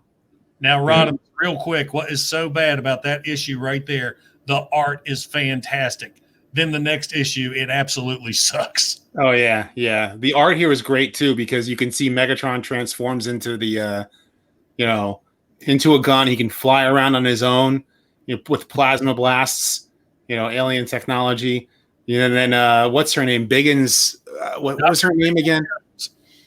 What was that? Dr. Biggles Jones. Biggles Jones. She uses a rail gun on one of his tanks to take out Megatron, and except for I think Larry Hama was writing this, right? So I could be wrong. But it didn't feel like it was written by somebody who understood Transformers. Yeah, because the whole idea was they transformed that Cobra stronghold, and Megatron saw had a readout or something was triggered him that he thought it was another Transformer because this castle transformed. Mm-hmm. It made no sense. Yeah, definitely. So good issue. Okay, so Robert Hardy asked what Optimus Prime would look like if he had scanned an army truck. I want to say Red and Blue Hound, but Patriot, what do you think Optimus would look like if he scanned an army truck? Well, it depends on which one. One thing I have always wanted is why is there no Humvee Transformers? I would love to see a desert camo Humvee. Now, I think there's a third-party Optimus Prime out there that transformed into a big missile truck. It's like the Assault Commander. He's in this glorious OD green camouflage. That's what I wore back in the day when they took that away from me. But yeah, I'd like to see there's some military vehicles that have not become Transformers yet. I would like to see a howitzer as a Transformer, like a Paladin. Google it. It's worth a Google. A Hind helicopter. Remember back in the 80s, the Hind helicopter was always the villain. That would be a cool one. So the Hind D in Metal Gear Solid. Oh, yeah. Yeah. Oh, and I want to do a quick shout out. I just got an alert, or not a shout out.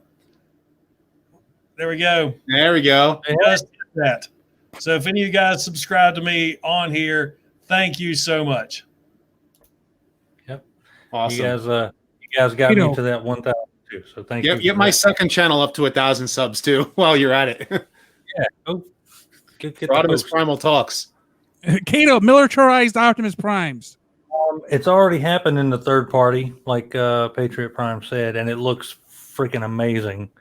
There's been 2 or 3 versions of it, and right now the maker is slipping my mind, but I almost ordered it, and it's like a it's essentially it's almost the same vehicle that Double Dealer turns into. I mean, it's pretty much what it looked like. It's like a surface-to-air missile launcher vehicle. I cannot remember who makes it, but yeah, I think that's probably what he would choose. But a Humvee would be awesome. An H1 Rodimus, Generation 1. I think someone mentioned in the comments that Braun and Outback are technically Hummers, but they're obviously small, vehicles because they're mini bots. yeah, But no one likes a small Hummer. no. If I no H2s, right? Because they're street legal. Because I remember when the Hummers first came out and people were driving them on the street and they were wider than the white lines. They're And you're amazing. like, oh, how am I going to get around that? Hummer conversion mode.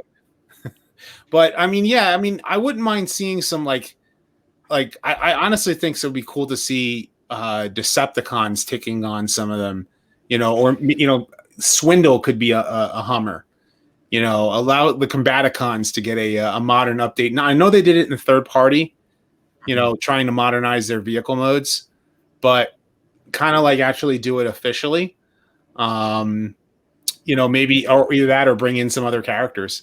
So, yeah. Yep, that's it. Who makes that? I can't remember. Okay.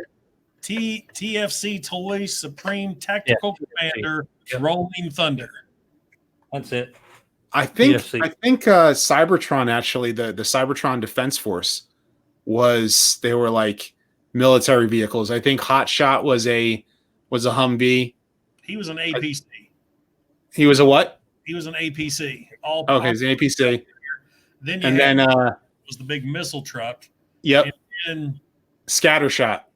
I was thinking Drop Shot. I had the Decepticon version. Yep.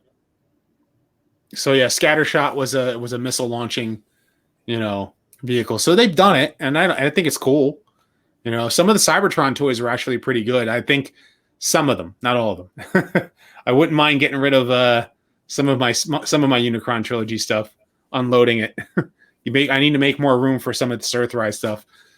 Okay. So, No Network Found asks, is the Bayverse Optimus Prime too cold-hearted, basically a killing machine? He feels like he's super dark, and he doesn't really exemplify the G1 Optimus Prime we've become used to. So, we'll start with Kato. Do you think Bayverse Optimus Prime is dark? You're going to ask me Bayverse questions, man. You're going to get me in trouble. I actually don't mind Bayverse Prime that much. But yeah, he had his moments that were a bit too dark. That's all I want to say about Bayverse Prime. Okay, so Patriot, too dark? Well, if you think about it, the only other characters that asked somebody to give them their face was Leatherface or John Travolta. So yeah, he was a little dark.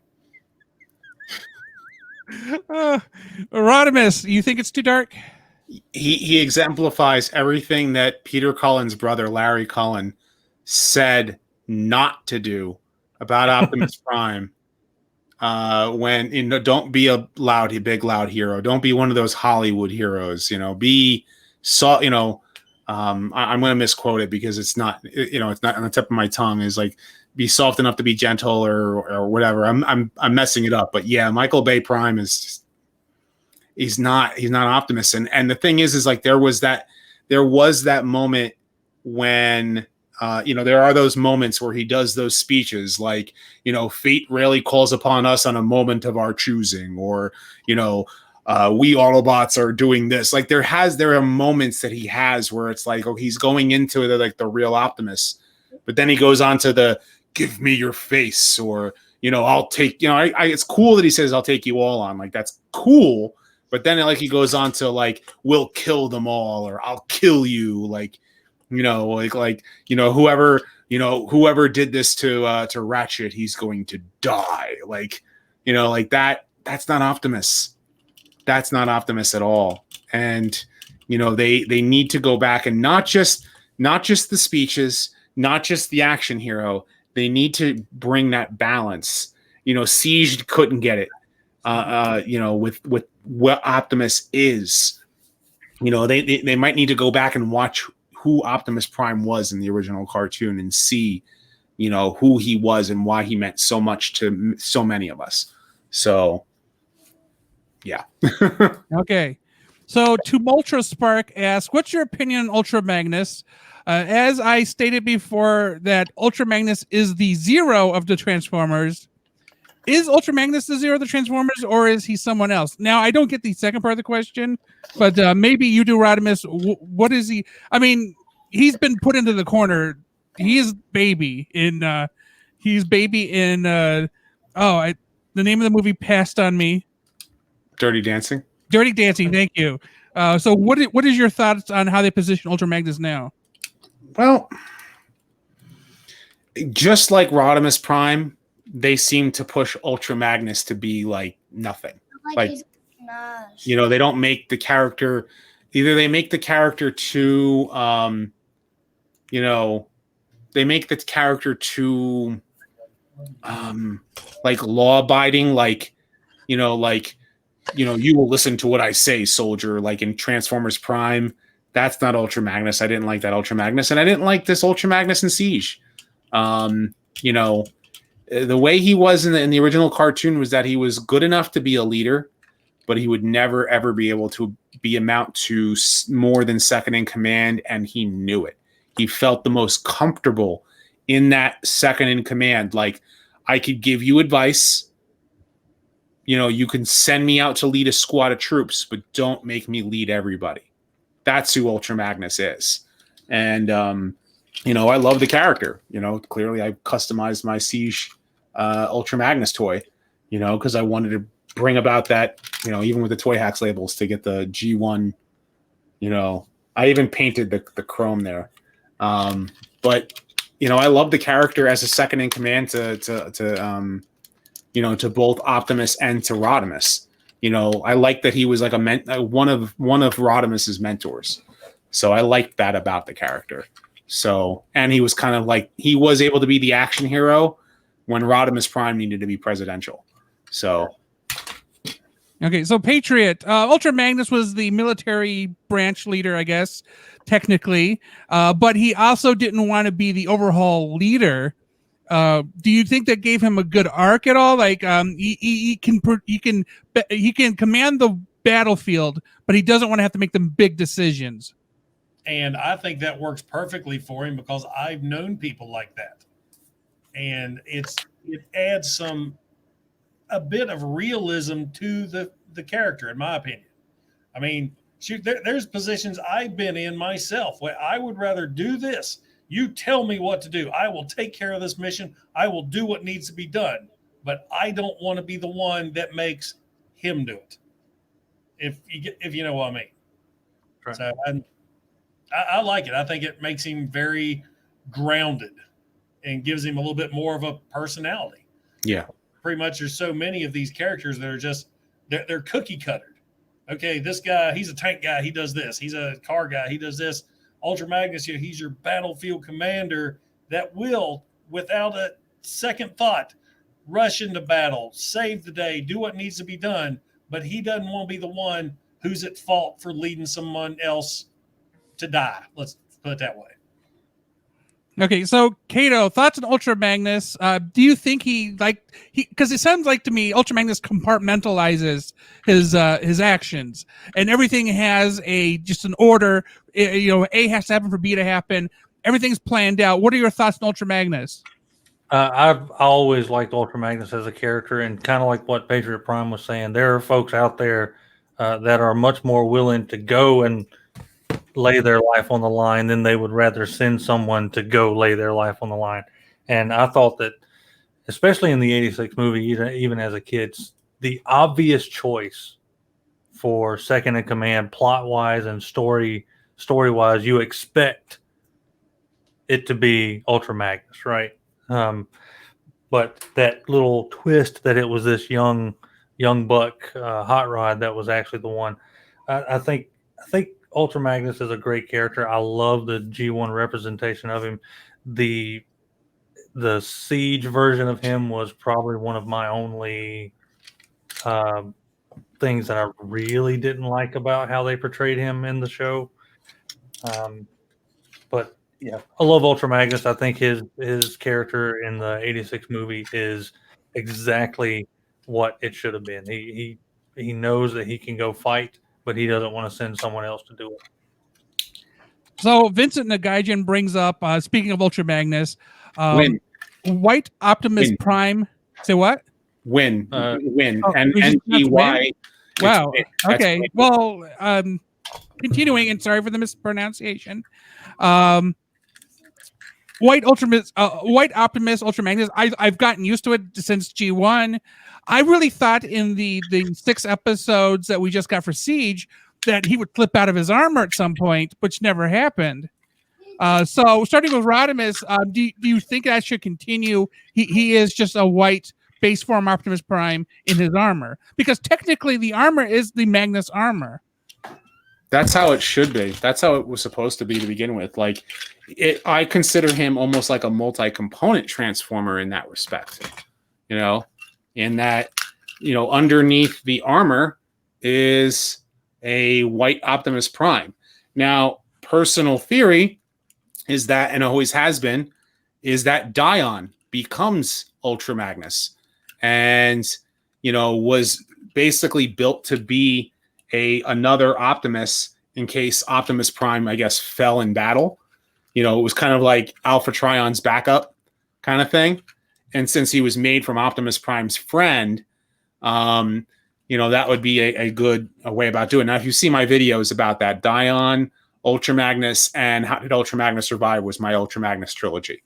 Now, the character, in my opinion, how he's going to be, how I think it's going to happen, or at least I hope it's going to happen, is that in Siege, Dion is another character who dies, and Alpha Trion somehow could be still alive, and maybe takes Ultra Magnus's body, and the Magnus armor part of him goes around the White Prime, which is Dion.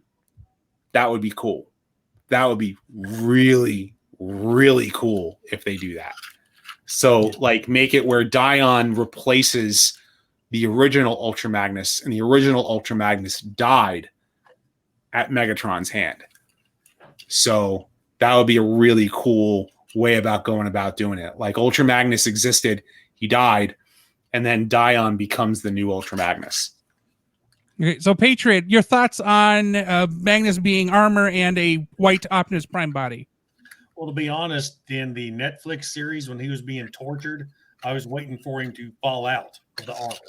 I think Rodimus Primal and I talked about that when we were discussing Siege, but that, you know, in G1, that's what it was too. So I agree with him wholeheartedly that I always thought of Ultra Magnus as that extra armor. Shoot, when I was a kid, I would attach the Ultra Magnus armor to my Optimus Prime to power him up. So, yeah, because go ahead. I was going to say, because Rodimus and I did a video where he actually put on G1 Magnus's armor onto Optimus. It is fully capable of doing that. And a few more times down the toy line, like in the original Robots in Disguise, and in the newer ones, you can actually exchange armor bits between Optimus and Magnus. Yeah, with Omega Prime. Yeah, right. That was actually the Robots in Disguise, the Fire Engine Optimus. That was a cool toy. It's just a lot of pieces. Oh, it made a fantastic ultimate. What was it? Optimal Omega. Omega Prime. Omega Prime. That thing was great. Yeah, he's a big. He was once you put them all together, he's about as tall as Omega Supreme is in the current toy line. So he is freaking huge, and he's top heavy. Yes, yeah, he's very top heavy. Yeah. So, Kato, thoughts on Magnus and armor and body, or, you know, how do you like it? I would like to see that happen. I would. I mean, well, the one thing about the War for Cybertron Netflix show is they were pretty straightforward about it being straight modeled from the toys, the CAD models. They were all about it being, this is the toys on screen. So if that's the case, then he definitely has an inner body, and it's just a matter of what happens to it. I think they're going to use that as a plot device at some point. Otherwise, why bother? So, yeah, I think it should be an inner robot with outer Magnus armor. Okay, so speaking of, well, okay, Optimus Prime 6 Magnus, but there's a couple of questions here, so I'm trying to merge them. Now Jaws the Shark Reviews asks, do you think, what do you think of, or would you guys in a future Transformers show want Ultra Magnus as a leader? Now, in the Transformers series, the G1, he was not capable of being the leader. So, like, because we just discussed it, he likes commanding a troop, he likes being on the battlefield. But do you think at some point in the future, maybe he would be a good leader for the Autobots? So we'll start with Kato. What's your thoughts on that? Temporarily, but not for any length of time. But Because again, I mean, it's just. I was like, when he was leader on Earth, he got blown up. So yeah, I think that would go beyond what his character was designed and written to be. If they do that, could he be? Sure, I guess if the story and the writer could make it work. Should he be? Nah, he needs to be the soldier. In my mind. Yeah. So, Patriot, do you think Magnus could lead if he had to? No, he's just a soldier. He's not worthy. Okay. And succinct, right to the point. Rodimus, thoughts? I'm kind of echoing on this here with the super chat from Enots. We're getting an Earth mode Magnus in Kingdom, and so I think he's just going to come back as in Kingdom. So I just want to be able to put 3 cars on his carrier. That's all I need to be able to do to be like, okay, this is great. Yeah. So we got 2 questions that are somewhat related. Jason Talkin, I hope I'm saying that right, and Vincent what did you say? Nguyen. How'd you pronounce that? When. I think it was when. Okay. When. So yeah. It's when. The first question was, why are Sound and Shockwave's voices replaced in the cartoons? And then what happens when Peter Cullen and Frank Welker are gone? But we know consistently throughout history, Peter Cullen and Frank Welker have not always been the voices of Optimus and Megatron and Soundwave and Ironhide. So they do put them in and out rather frequently. So I'm kind of like, where could we dwell to answer this question more of like what would happen when these 2 famous people don't exist anymore? Like, where could we go? Rodimus, where could we go? Who would save us? Well, I did like Jason Marnocha, I think, was Megatron in Siege, and he did a good job doing his own Megatron. It seems Megatron seems to be the voice that, like, the character that actors are able to, come up with their own take, and it works. To me, Peter Cullen and Frank Welker are Optimus Prime and Megatron, like, hands down. I liked Neil Kaplan as Optimus. I was all right with John Bailey's Optimus. No Dragon says John Bailey also did Soundwave and Shockwave. He did in the Bumblebee movie. Soundwave and Shockwave were voiced by John Bailey. He also did Optimus Prime in Combiner Wars, and he also, I think it's the Dr. Smooth videos, was John Bailey. I could be wrong. He's also the Epic Trailers guy. Didn't he also do an Optimus Prime reviews? He had like blue gloved hands, like Optimus Prime was reviewing a figure. Yeah, I think so. A little bit. Yeah, I think he was doing that. Gary Chalk, to me, is Optimus Primal. I can't, because he didn't change much when he did Optimus in the Unicron trilogy. I didn't like him as Optimus. I love David Kaye just for everything he does. I love David Kaye too, and he did a good job. Like, both David Kaye and Gary Chalk did a good job in the Unicron trilogy. I'm not knocking them for that. But to me, that wasn't Optimus Prime, and that wasn't the Decepticon Megatron. To me, it was, they were just taking the Beast Wars characters and applying them to, the Autobot and Decepticon leaders. And I didn't care for that and I also didn't like the weird tinge that they added to Optimus Prime's voice. listen next time you watch the I think either Armada or any of them. There's a tinge on Gary Chalk's voice whenever he does Optimus in the Unicron trilogy, and it's obviously not there in Beast Wars.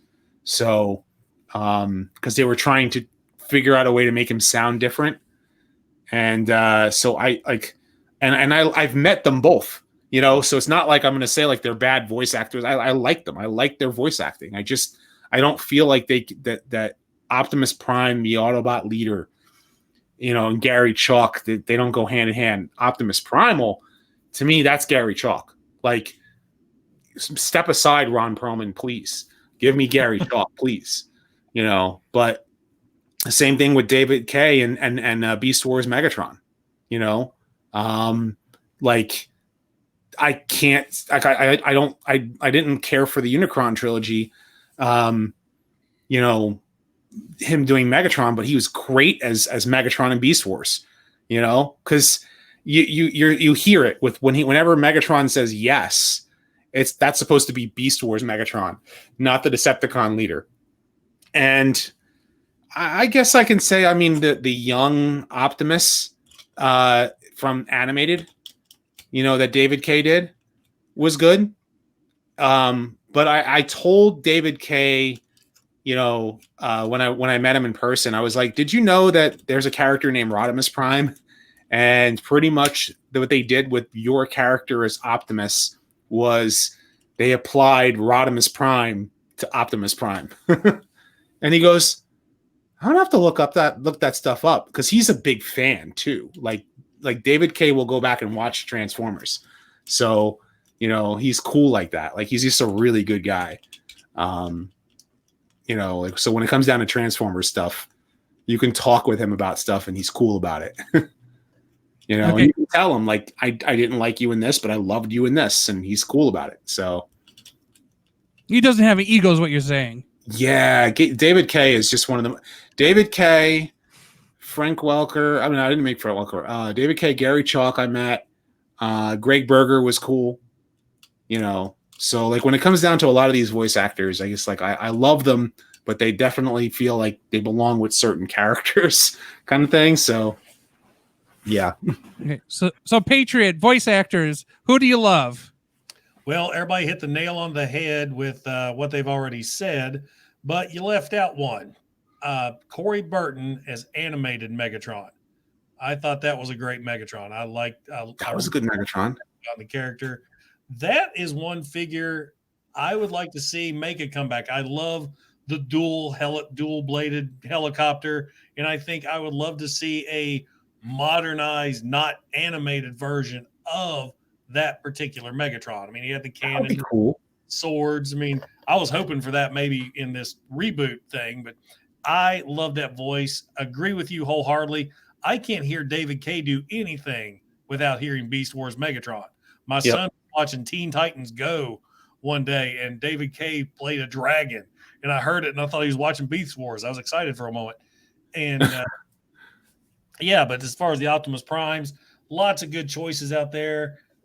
And but yeah, I'd like to see Corey Burton take the reins as Megatron to continue that. He had that, I don't know, it seemed maybe British or European, but he's just very suave, yet he could, I don't know, I'm getting tired. It was Brainiac. The thing is, his voice was Brainiac, though. Yeah. Believe it or not. Like Brainiac from the Superman animated series. Really? Yeah. The DCAU, yeah. Yeah. Also, The Night Begins to Shine was the Teen Titans where David K was the voice of the dragon. Okay. Okay, Kato, voice actors. They're all great. I think there's plenty of people. Peter Cullen and Frank Welker are always going to be the voices that I hear in my head when have a figure in my hand. But there's plenty of. Well, real quick, when I was reading the Transformers Terminator crossover, those are the voices I hear when I read. So that's always going to be the case for me. But I think we've had enough animated shows coming out that a whole generation of people probably recognize David K as much as we do Frank Welker. So I think that there's plenty of voice actors out there that can do it justice. Someone asked, not just them. What's that? I'm sorry. I'm interrupting. Go ahead and finish your thought. Someone mentioned if Keith David would make a good Megatron. I don't know if he'd make a good Megatron, but Keith David's voice is iconic, and I could hear him as anything. I love Keith David. He's awesome. What were you saying? Go ahead. I was gonna say that like my wife and I, like, because obviously we have small kids, so we watch a lot of different cartoons and stuff, and so like whenever there's a guest character, that we'll hear the voice actor and go, oh, there's Cree Summer, up there's Tara Strong, up there's David Kay, up there's this one. We can just hear them. Like I could literally pick them apart and like, up there's Frank Welker doing another monkey or another dog. You know, I can hear. Yeah, you know, whatever. You can literally hear it anytime you watch anything. You know, you can pick up, especially Disney movies like Jim Cummings doing Tigger and Winnie the Pooh. You know, Winnie the Pooh, or Eeyore was Peter Cullen, in case anybody was wondering. Well, Monterey Jack was first played by Peter Cullen, and he was also played by Jim Cummings, and so like went back and forth on Rescue Rangers. Oh yeah, that's right. Yeah. It was Peter Cullen. Oh, I forgot about that. Now I want cheese. Okay, so Christian Melchev asks, and we'll stick with Rodimus real quick. Did you watch the Prime Wars trilogy, and what was your thoughts about Mark Hamill's performance as Megatronus? I didn't have a problem with his performance. I know you didn't like the series, but I didn't like the series. That's the thing, is I hated the series. But his performance was fantastic. He was playing like it's Mark Hamill. Like, you know what I mean? He can play a really good villain. Then again, you can easily pick up on his voice. Like whenever he does a villain like that, I hear the Joker. You know, even if it's subdued, and that's what Megatronus's voice was, like a subdued, you know, a subdued Joker is what Mark Hamill was doing. And it was great. It was fantastic as a voice. The storyline was lacking, you know, and because I don't like the series. I don't care for the Prime Wars trilogy. And but he was a good villain, you know, like a very, very good villain. It's just it was marred by the fact that was a polished turd. You know. So like they were trying to fix the problem of a bad show and they were having a hard time doing it. So Patriot. Well, because because I feel like we're going to a point where I know you did not like the Prime Wars trilogy, but Mark Hamill was excellent is what I think you were trying to get to. Oh, Mark Hamill's excellent and everything. I can't wait to hear he's I forget who he's playing in the new He-Man series coming out, but I look forward to that. I wonder if he'd be Skeletor, because I think he could pull it off. Oh, without he's like Beast Man or Merman or something crazy. Really? Merman? Shoo. There's something weird about that. But we was talking about voice actors, and as soon as you said Keith David, no, wait. Mark Hamill's doing Skeletor. He is doing He does. Skeletor. Oh, yay. I guessed right. Yay. Yeah, Mark Hamill's Skeletor. Oh, I thought he was doing something off the wall. Yeah, I'm Skeletor. I'll get you, He-Man. I think Next time, Gadget. Next time. Okay. Okay, so Kato, Mark Hamill, Prime Wars. It was the saving grace to a horrible series. But I like Mark Hamill, but all I hear is the Joker. So it's crazy because I remember him. He was Stinkor. Jason Mewes is Stinkor. That's great. But I remember Mark Hamill from like the old Flash series as the trickster, but still, to me, he's always going to be the Joker now. Okay. So, No Network Found asks, between War for Cybertron and Fall of Cybertron, the video games, which one did you think was better? But I want to throw Devastation in there because I think that was the best one of all. But Kato, did you play those games? And which one did you think was the best one? Oh, the best Transformers game. Devastation was good. I think it was a great G1 feeling game. I loved the Fall of Cybertron series. I think they probably overall was the best gameplay. I want another Transformers game and not this apparent turn-based RPG thing that's coming up. Yeah. Okay. I love video games, so yeah. All right. So Patriot video games. I've played them all. One of the best ones you never hear many people talk about. I actually played it in Iraq. I had a PS2 in Iraq. The Transformers Armada game. That was really cool. Ahead of all the Fall War of Cybertron games. Didn't play any of the movie ones. Devastation was really good, but the problem with it, G1 love through and through, but my God, it got so repetitive. Yep. But still a great game. I mean, it's on my system now.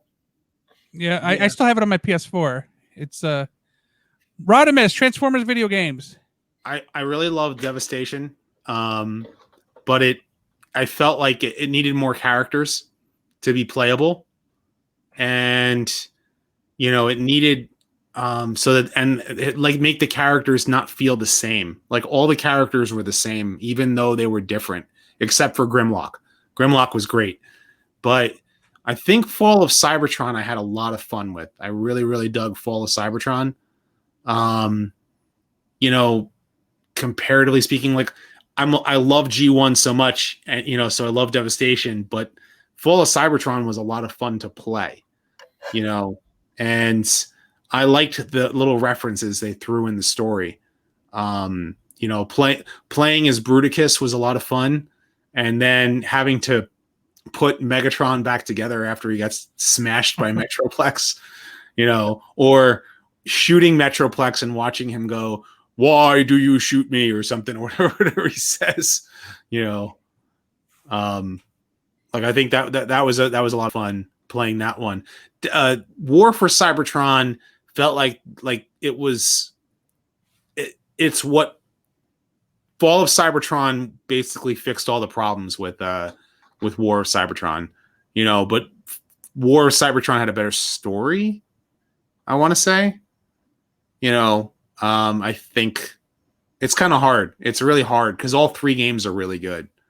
And those three are be considered like the best Transformers games, Yeah. Okay, so Rodimus, the Fire Brothers asks, what do you want in a Transformers game? What features do you think would make it the best game ever? I mean, I loved the cel-shaded look in Devastation, and I liked the realistic style robotic feel of Fall of Cybertron and War of Cybertron. So maybe something somewhere in the middle, but similar gameplay to both of those games. Still that third person, 3D world.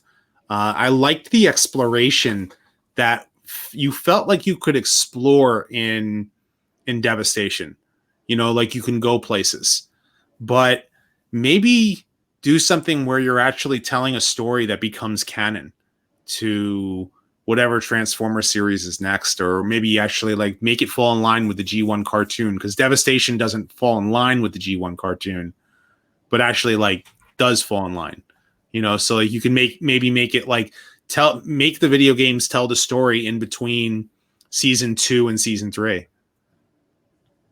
Okay, so Patriot, what would you like to see in a Transformers video game? Also, a follow-up question to a comment you made earlier. Acid Storm the Rainmaker says, how did it feel fighting Armada tidal wave in the Transformers Armada game? I don't understand what this means at all. That was fun. But maybe you do. That was challenging, but also I'm trying to remember it was 2004. Oh, wow. Okay. That's old. You had to go inside them, didn't you, if I remember correctly, in that game? I can't remember. It was fun. I mean, I played it nonstop. I mean, it was a big battle. It was a big battle. It was a fun game. I loved that game, but I can't remember. It's something I'm probably going to have to YouTube and get back to you. Okay. So what about what features would you like to see in a new Transformers game? get rid of all the melee combat. If you're going to do a Transformer game, make it something like Gears of War, duck and cover and shoot. I never understood why all these Transformer games have to have all these ninja martial arts moves with their axes and swords. I mean, they got friggin' ion blasters. Use them. So, and like the other said, make it tie in with something else. Like Rodimus, a great tie in from season 2 to the movie. What happened in those 20 years? I'd love to see that. Okay, so Kato, what would you love to see in a Transformers video game? I would like to see, if you take Gears of War, mix it with Batman Arkham Knight, and make it cell shaded like Devastation, and make it fit between, maybe not cell shaded, make it fit between the Siege series to fill in the blanks. So a modern game with the War for Cybertron Siege. Let's say you have season 1 that we just watched with 6 episodes. You've got season 2 coming up. If they're going to be 6 to 8 episodes, have a fill in the blank of what happens between those. You have the big open discovery world of Arkham Knight, complete with transforming in the vehicle, going through the streets, and with the combat of a Gears of War. I think that would be great. Just a massive open world Transformers game where if you have melee combat, then it needs to fit the character. So if you play with if you play with a Prime or a Bumblebee, you're going to be shooting a lot. If you play with a Drift, you're going to be using your swords a lot. Stuff like that. I think that would be fun. Okay.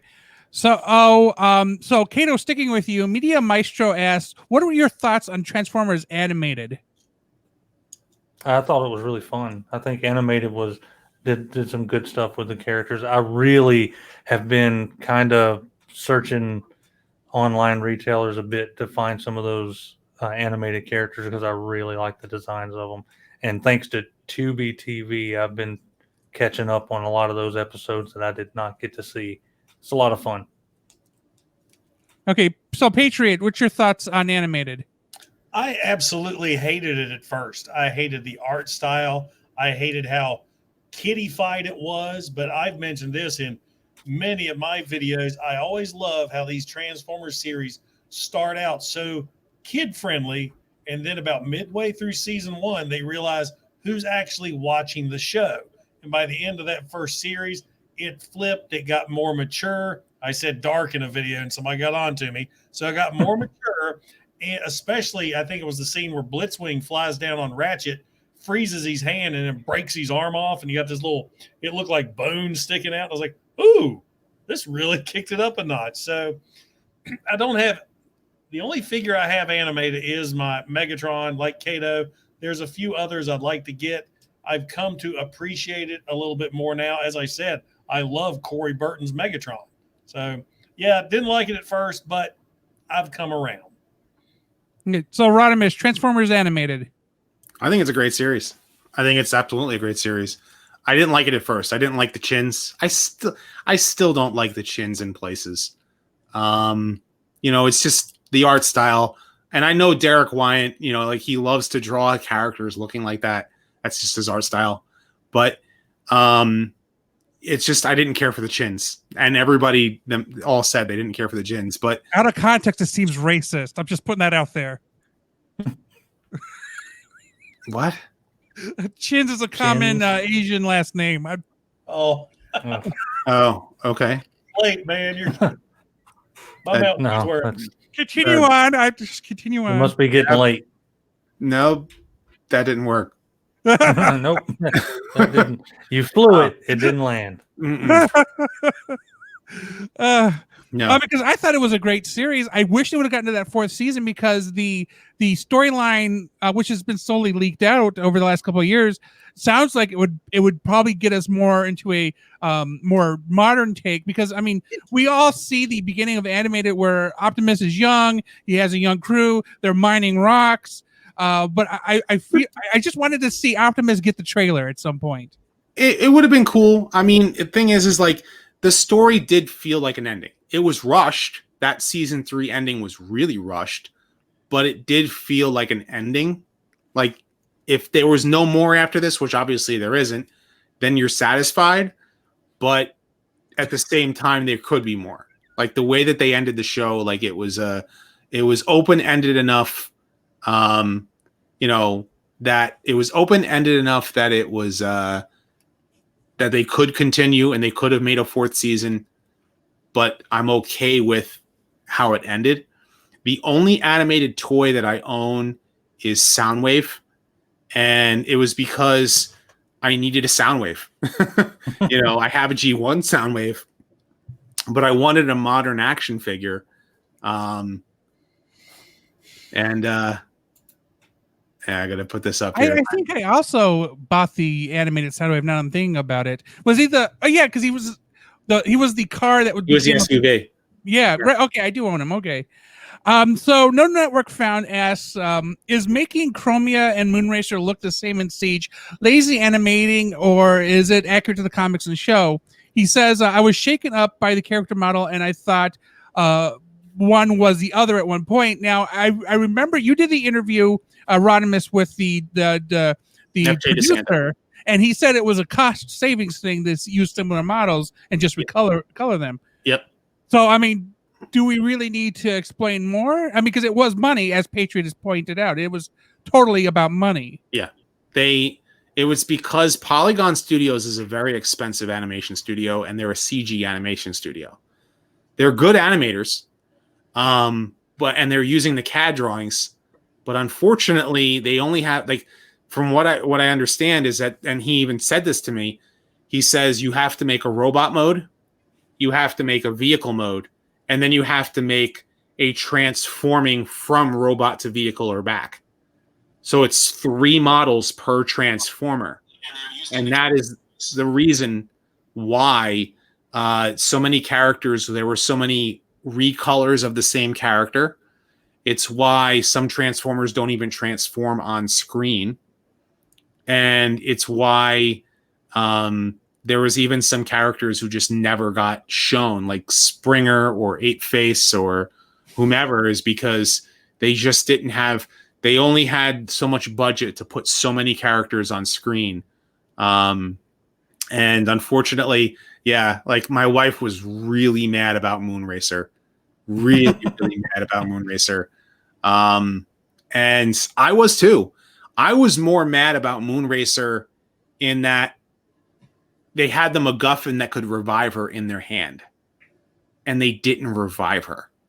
Yeah. Come on. It didn't have batteries. Just use the thing. This is the reason why you got this thing in the first place. Okay, so a follow-up real quick, because then I'll ask the other guys, how many of the 6 different molds of that character do you have? Because they did 3 or 4 in the end of Power of the Primes. Then they did, like, Blackbird was a selects. Then they did Greenlight and I can't remember the other one, the red one, as Siege. So, like, how many do you end up with? I have all 6 because I wanted Elita Infinite, or Orthia, I should say. So, how many did you end up getting, Rodimus? I have them all. Hold on a second. Which one was this? There is. Yeah, Siege did Moonracer dirty. Yeah, they didn't spend the budget on voice acting. I have them all except for Greenlight. I missed out on her, and now she's like $150 to get her online. Yeah. Greenlight is the only one of Orthia that I don't have. I even got Chromia. I have Chromia and I have Nightbird. Nightbird is in my box here that's not opened. So it's all the same mold. Is my favorite use of that mold. You think? Yeah, you say it's the best use? Really enjoys that. I think the vehicle mode works better. The robot, I mean, it's got a big backpack, but it is what it is for the transformation. But just something about that color scheme works with that mold. Okay. So I want to get the new Elita one, because that's a much better Elita one than the jet plane. Okay, so Patriot, do you have all 6 of them? Or also, I want to ask anybody annoyed who does have the later ones about the wrist not bending and transformation, because that bothers the crap out of me. The knuckles drag behind them as you ride them. I haven't had that I issue. thought I mistransformed it for the longest time.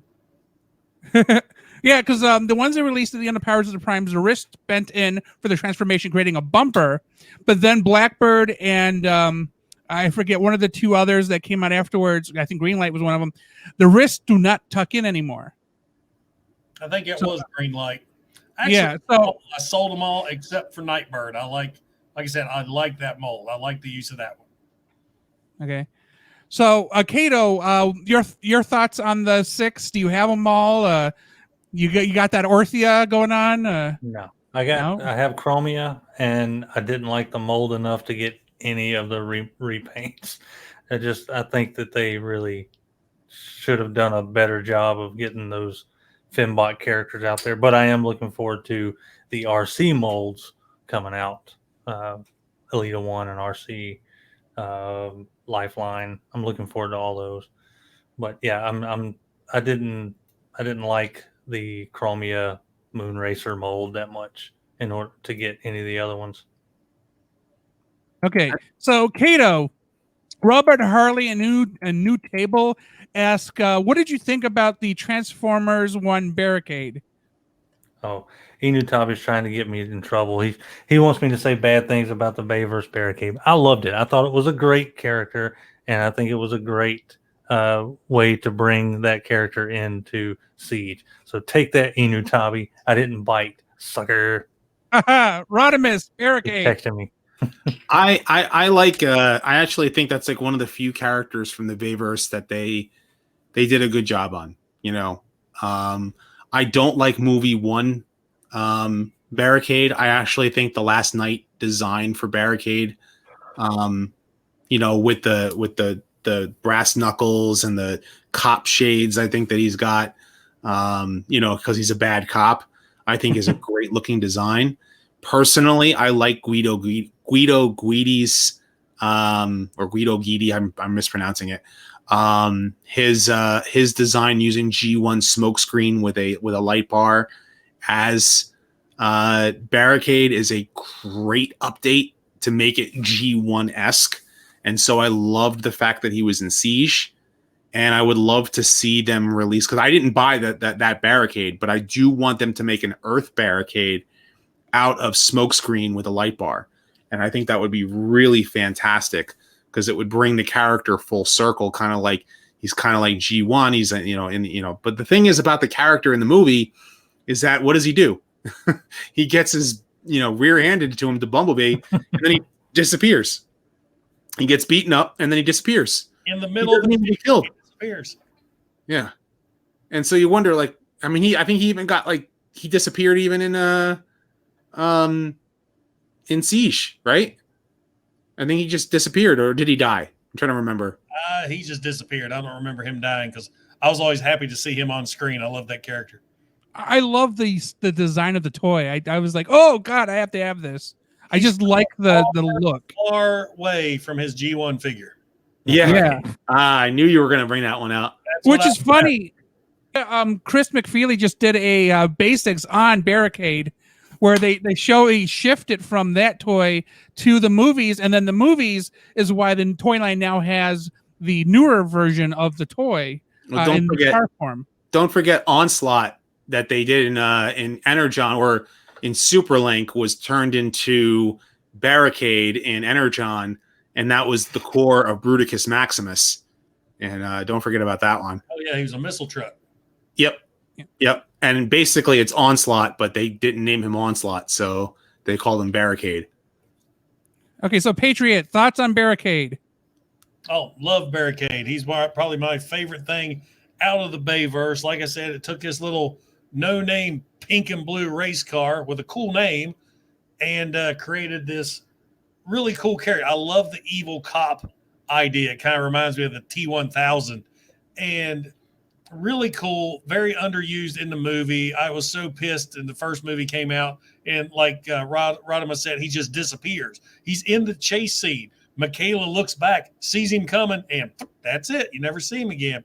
And I love the fact that they've redone him very G1-ish, yet still keeping that evil police theme. He's like Prowl's nemesis. I love it. I think it's really cool. The other thing that they should have done with Barricade is they should have brought in Prowl. And I would have loved to have seen a showdown between Prowl and Barricade. That would have been so freaking cool. Like Prowl versus Barricade, good cop versus bad cop. Because a lot of people, I almost feel like Barricade is a reflection of Hollywood's idea on, modern, without getting into the political arena. But I would have loved to have seen Prowl face off against Barricade. Yeah. And it would have been cool. The good cop versus bad cop.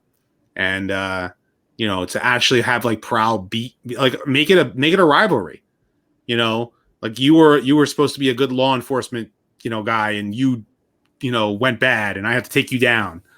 So I would have loved to have seen a showdown between the two of them. Maybe they'll do it in War for Cybertron. Probably not. Okay, so I have 4 questions that are somewhat similar, so I'm going to try to group them together. From Blade Allspark, Team Dinosaur Ria 21, MC DJ ACDC, and Lone Dragon, they all ask about Hasbro Pulse releases. So the first one is asking about Black Rorichi, which is the little weaponizer for Black Zarek. And then also what your thoughts are on Nemesis Prime's upcoming release. And let's see if I'm going through this. What are your thoughts on an Earthrise Scout? Well, okay, Scrounge is Nemesis Prime, or Scout, or whatever they call him. Should he keep his vehicle or Cybertron vehicle mode, which is the one with the little, like the top on the header when he's in the vehicle mode? And then what about a smelting pool playset? It's a lot of stuff I'm trying to group in here. Star Axis. And then who is buying the Transformers My Little Pony crossover? And I feel like Rodimus is probably your wife, but we'll start with Rodimus. Take any of these questions. All right. My Little Pony and Transformers, I've shown the artwork to my wife. We have not actually read it yet. So I think like Patriot Prime probably want to wait for like the trade, for it all to come out to be able to read it. It'll probably be easier. Specifically for Nemesis Prime, I was not surprised that they were doing Nemesis. I thought they were going to do the Galaxy Force upgrade and make that Nemesis Prime. But I am glad that they are using the Siege robot and car and truck with the trailer. That's a cool idea. And I actually have behind me on that shelf over there, I have Power of the Primes, Nemesis Prime still in box. So I'm thinking about selling him to get that new one, because then it'll scale well with Earthrise Optimus. And I don't mind him being a Cybertronian truck because it makes him different. He already is different because he's black and he has a sword and he has he even comes with those Armada twin blasters things on his on his sides. That's because it's a really, really cool, cross over, Nemesis Prime. Yeah. Like all of those weapons. I wanted to see what it looked like. Yep. And my wife is My Little Pony, My Little Pony. So, but yeah, I really dig that. And the problem with Hasbro Pulse, and I think I called it out in one of my last videos, was it's people outside of the US are having a hard time getting their hands on a lot of these toys. And those of us in the US are having a hard time even getting the ones that we really want. They're selling out quickly. Scalpers are getting them. It's just a problem right now. So I think even things like Black Gorichi, which is like, it's so many selects. It's almost too many, but then again, I think they really want to like give us every character we want, every character. So Ratchet, Ironhide, Prowl, Black Gorichi, Fast Track, this character, that character. By the end of it, like our wallets are going, please, no more. So So Patriot, yeah. Black Rorichi, Nemesis Prime, My Little Pony. Thoughts? Well, My Little Pony, I don't care about that. Nemesis Prime, I'm getting him. I missed out. There was a Siege version. Takara Tomy Mall, I think, put one out. Mhm. I love the black Optimus Prime with the red windows. Looks really cool. I wasn't going to get the what's it called? The spoiler pack, because I thought it was either going to be Astro Train or Shockwave. I thought they was going to reuse one of those figures because I don't remember Nemesis Prime as a spoiler at all.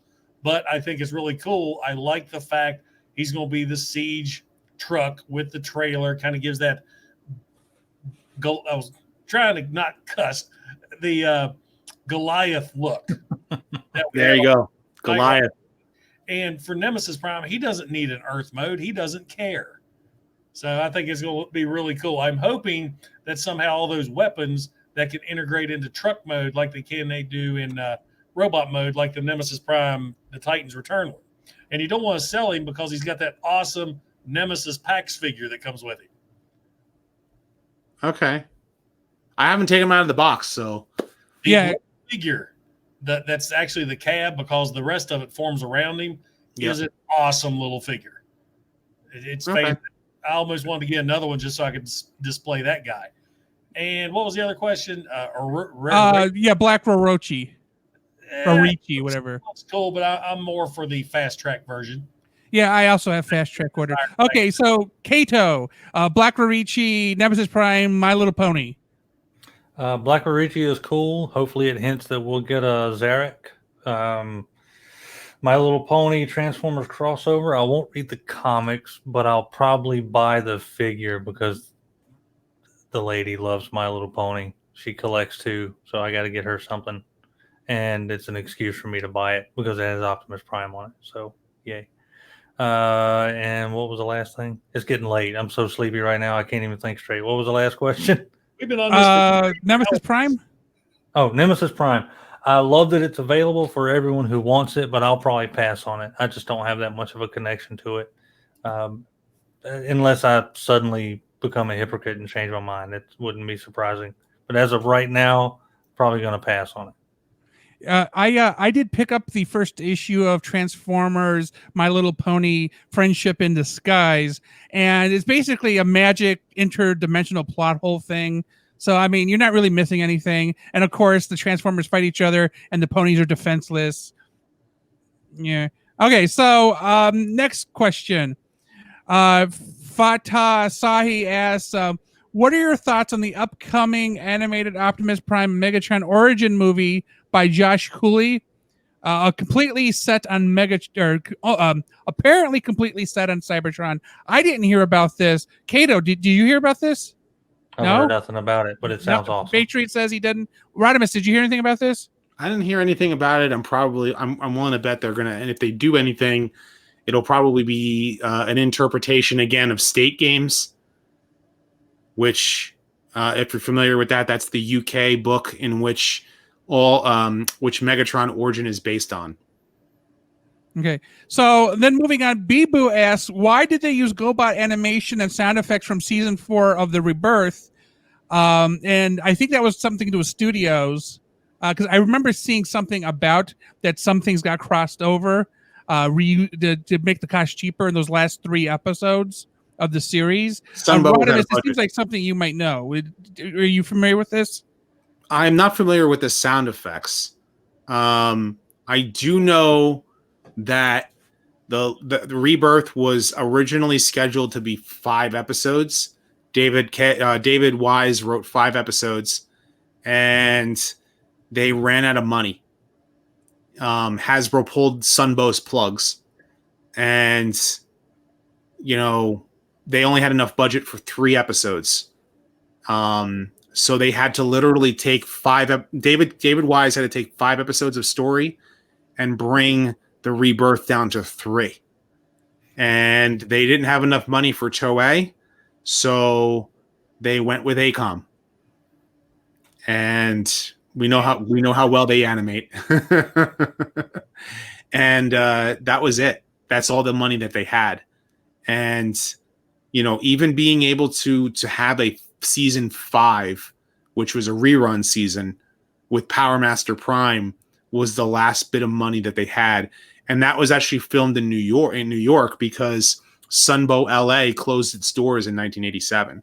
And that was after Visionaries. So Visionaries was actually animated by Tokyo Movie TMS. And the TMS was also the same studio that animated Call of the Primitives.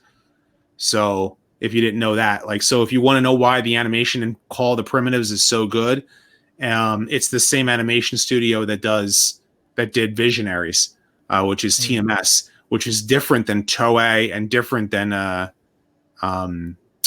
ACOM. And ACOM animated most of season 3 because of money. So it's really a matter of the fact that Transformers the movie, even though we all love it and we all say it's the best Transformers movie of all time, it lost them enough money that they didn't have enough budget to, use better animation studios. So Okay. So Patriot Prime, I'm going to move on to a different question because obviously you can't really elaborate on that. He hit it on the head there. Lone Dragon wants to know, very simply, animated Wreck-Gar or G1 Wreck-Gar? G1 Wreck-Gar for the fact he's a motorcycle. Animated Wreck-Gar for the fact it's Weird Al Yankovic. And he's a garbage truck in animated, isn't he? Yeah. Oh, you mean yeah. Transformers animated, right? Right. Yeah. Kato, same question. Which Wreck-Gar is your Wreck-Gar? G1 86 movie Wreck-Gar. So you dare to be stupid. I dare to be passing out in a minute, but yeah, I dare to be stupid. He just Weird Al it too. Yeah. Rodimus, same question. Eric Idle, Yeah. From Monty Python, is Wreck-Gar. I like that Wreck-Gar the best. And give me Weird Al Yankovic as one of the Junkions that turns into a garbage truck. So I'm cool with Weird Al Yankovic being there, but let him be the animated Wreck-Gar, but just one of the Junkions. Okay, so Eric Campbell asks, and we'll start with Rodimus here. Do you think Playsets will ever make a comeback? And what about making an Autobot or Decepticon headquarters or sets of Cybertron? But I feel like the Titans are kind of yes, exactly. So Rodimus, do you think actual play, because they do all the interconnectivity things now with Siege and Earthrise? That's pretty much. I feel like those are play sets with the Titans. That's pretty much what they're doing now. Is that they're doing the MicroMaster bases with robot modes, which interconnect with the Titans, which interconnect with, the MicroMasters. So they're already making play sets, and I really do miss the Micro Machines commercials. So like that's was really a cool I miss the Micro Machines guy, like trying to sell all that stuff. John Romita Jr. Yeah, or Blur. He's still around. Yeah, I mean, he's just probably super old. Patriot, what would you like to see in a playset? Electronics. They're like lights and sounds. Well, it adds to the playability. I mean, if you think about it, you got your giant. I'm looking at my Titans here. You got Metroplex. He was electronic. You had the lights and sounds. It adds. No, he didn't. Or did the Thrilling 30 have lights and sounds? Mm-hmm. Ah, I missed out on that one. Bring him over here and push some buttons. He had a big button on his chest. He would talk and he would light up. Then you got Triptychon. They got rid of the electronics, but they gave you Brunt. And then you bring in Fortress Maximus. He had electronics plus his little headmaster. And then you got Scorponok here, which great figure, by the way. But I think they lost some of the playability because, one, he could use some electronics and sounds, and they got rid of his repair arms, his radar dishes, his elevators. There's stuff. Great figure, but there's still something lacking as far as the play set's concerned. Of course, Scorponok, he wasn't never much of a city anyway. He was like a defense wall. With ramps. Yeah. Okay, so before we get into the final part, Kato, what are your thoughts on play sets? I think I'm glad we're getting them back. I think the Earthrise stuff is getting those MicroMaster bases back. I do, like Patriot Prime said, I do wish there were a few more lights and sounds, or maybe some little gimmick like that. Of course, firing weapons is difficult nowadays, but voice boxes, things like that, I'd like to see make a comeback. Okay. So, Kato, starting with you, this is the final statement. Whatever you want to say right now, this is your chance. Go for it. Well, the biggest thing I want to say is you guys did it. You helped me get to 1,000 subscribers tonight. So, thanks for that. All right. Crossed over. So, very grateful. Yeah. It's some of that southern West Virginia champagne here, brother. Yeah, that's right. Yeah, so thanks for that for sure. But honestly, guys, it's like I said, I'm going on 2 years doing this, which is it's still I'm a man among giants in the room. But it's been cool getting to play here and show off stuff and play show and tell with new friends. I mean, it's awesome and very grateful. And yeah, subscribe to everyone and don't be shy. Hit the subscribe button and just have a good time and don't be a jerk to each other. Okay. So, Patriot, final words.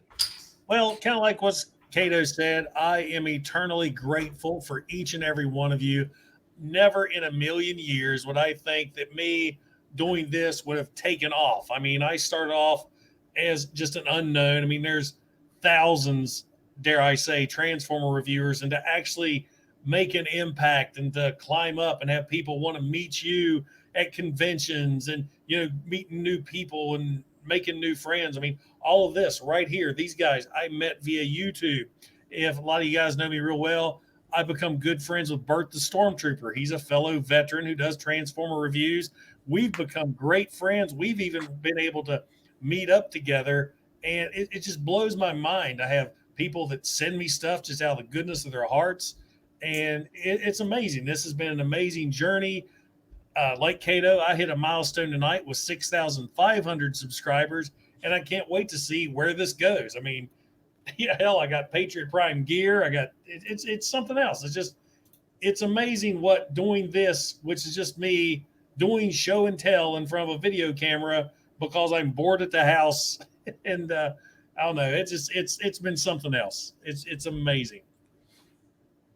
I always have a blast talking with everybody. I'm obviously a big geek with that just, you know, loves to chill out and be a community guy with as many, you know, many Transformers guys as I can. I never thought that I would even grow to almost 73,000 subscribers. You know, it's I'm very, very close to that milestone. I'm hoping to reach 100K by the end of the year. That would be a great, you know, number to hit, and get my second channel monetized, you know, would be a great thing. Obviously I got to get that over 1,000 subs to begin with. But not even just that, like being able to chill out with Transformers guys, talk about this stuff. I mean, you know, to just be able to be chill and geeky and nerdy and escape the world, you know. I mean, the world's going to hell in a handbasket. I mean, you got this one, everybody's fighting each other, and this is happening, that's happening. And we can chill out and talk about toys, and we can chill out and talk about geeky, nerdy stuff, not just Transformers. I mean, if we're obviously talking Transformers tonight, but, you know, we could talk about Godzilla, we could talk about Star Wars, we could talk about, you know, Ninja Turtles, Thundercats, My Little Pony, He-Man, you know, whatever. Who cares? It's all geeky, nerdy stuff, and we can all love it and enjoy it. And being able to chat with other nerds and geeks and being able to have fun doing it is always a fun thing. Sorry, didn't mean to interrupt you. It just blows my mind. I mean, we all just recently met. I mean, I know Rodimus and I met about a couple months ago. Anthony and I just met last week, and here it is 3 hours later. We've had a blast, and it's just like I've said this before. It's like I'm hanging out at Applebee's with my friends, just chilling out on a Saturday night. This is great stuff. Yeah. Okay. Fantastic. Yep. Okay. So, for all of you who may not know, I actually do interviews of people.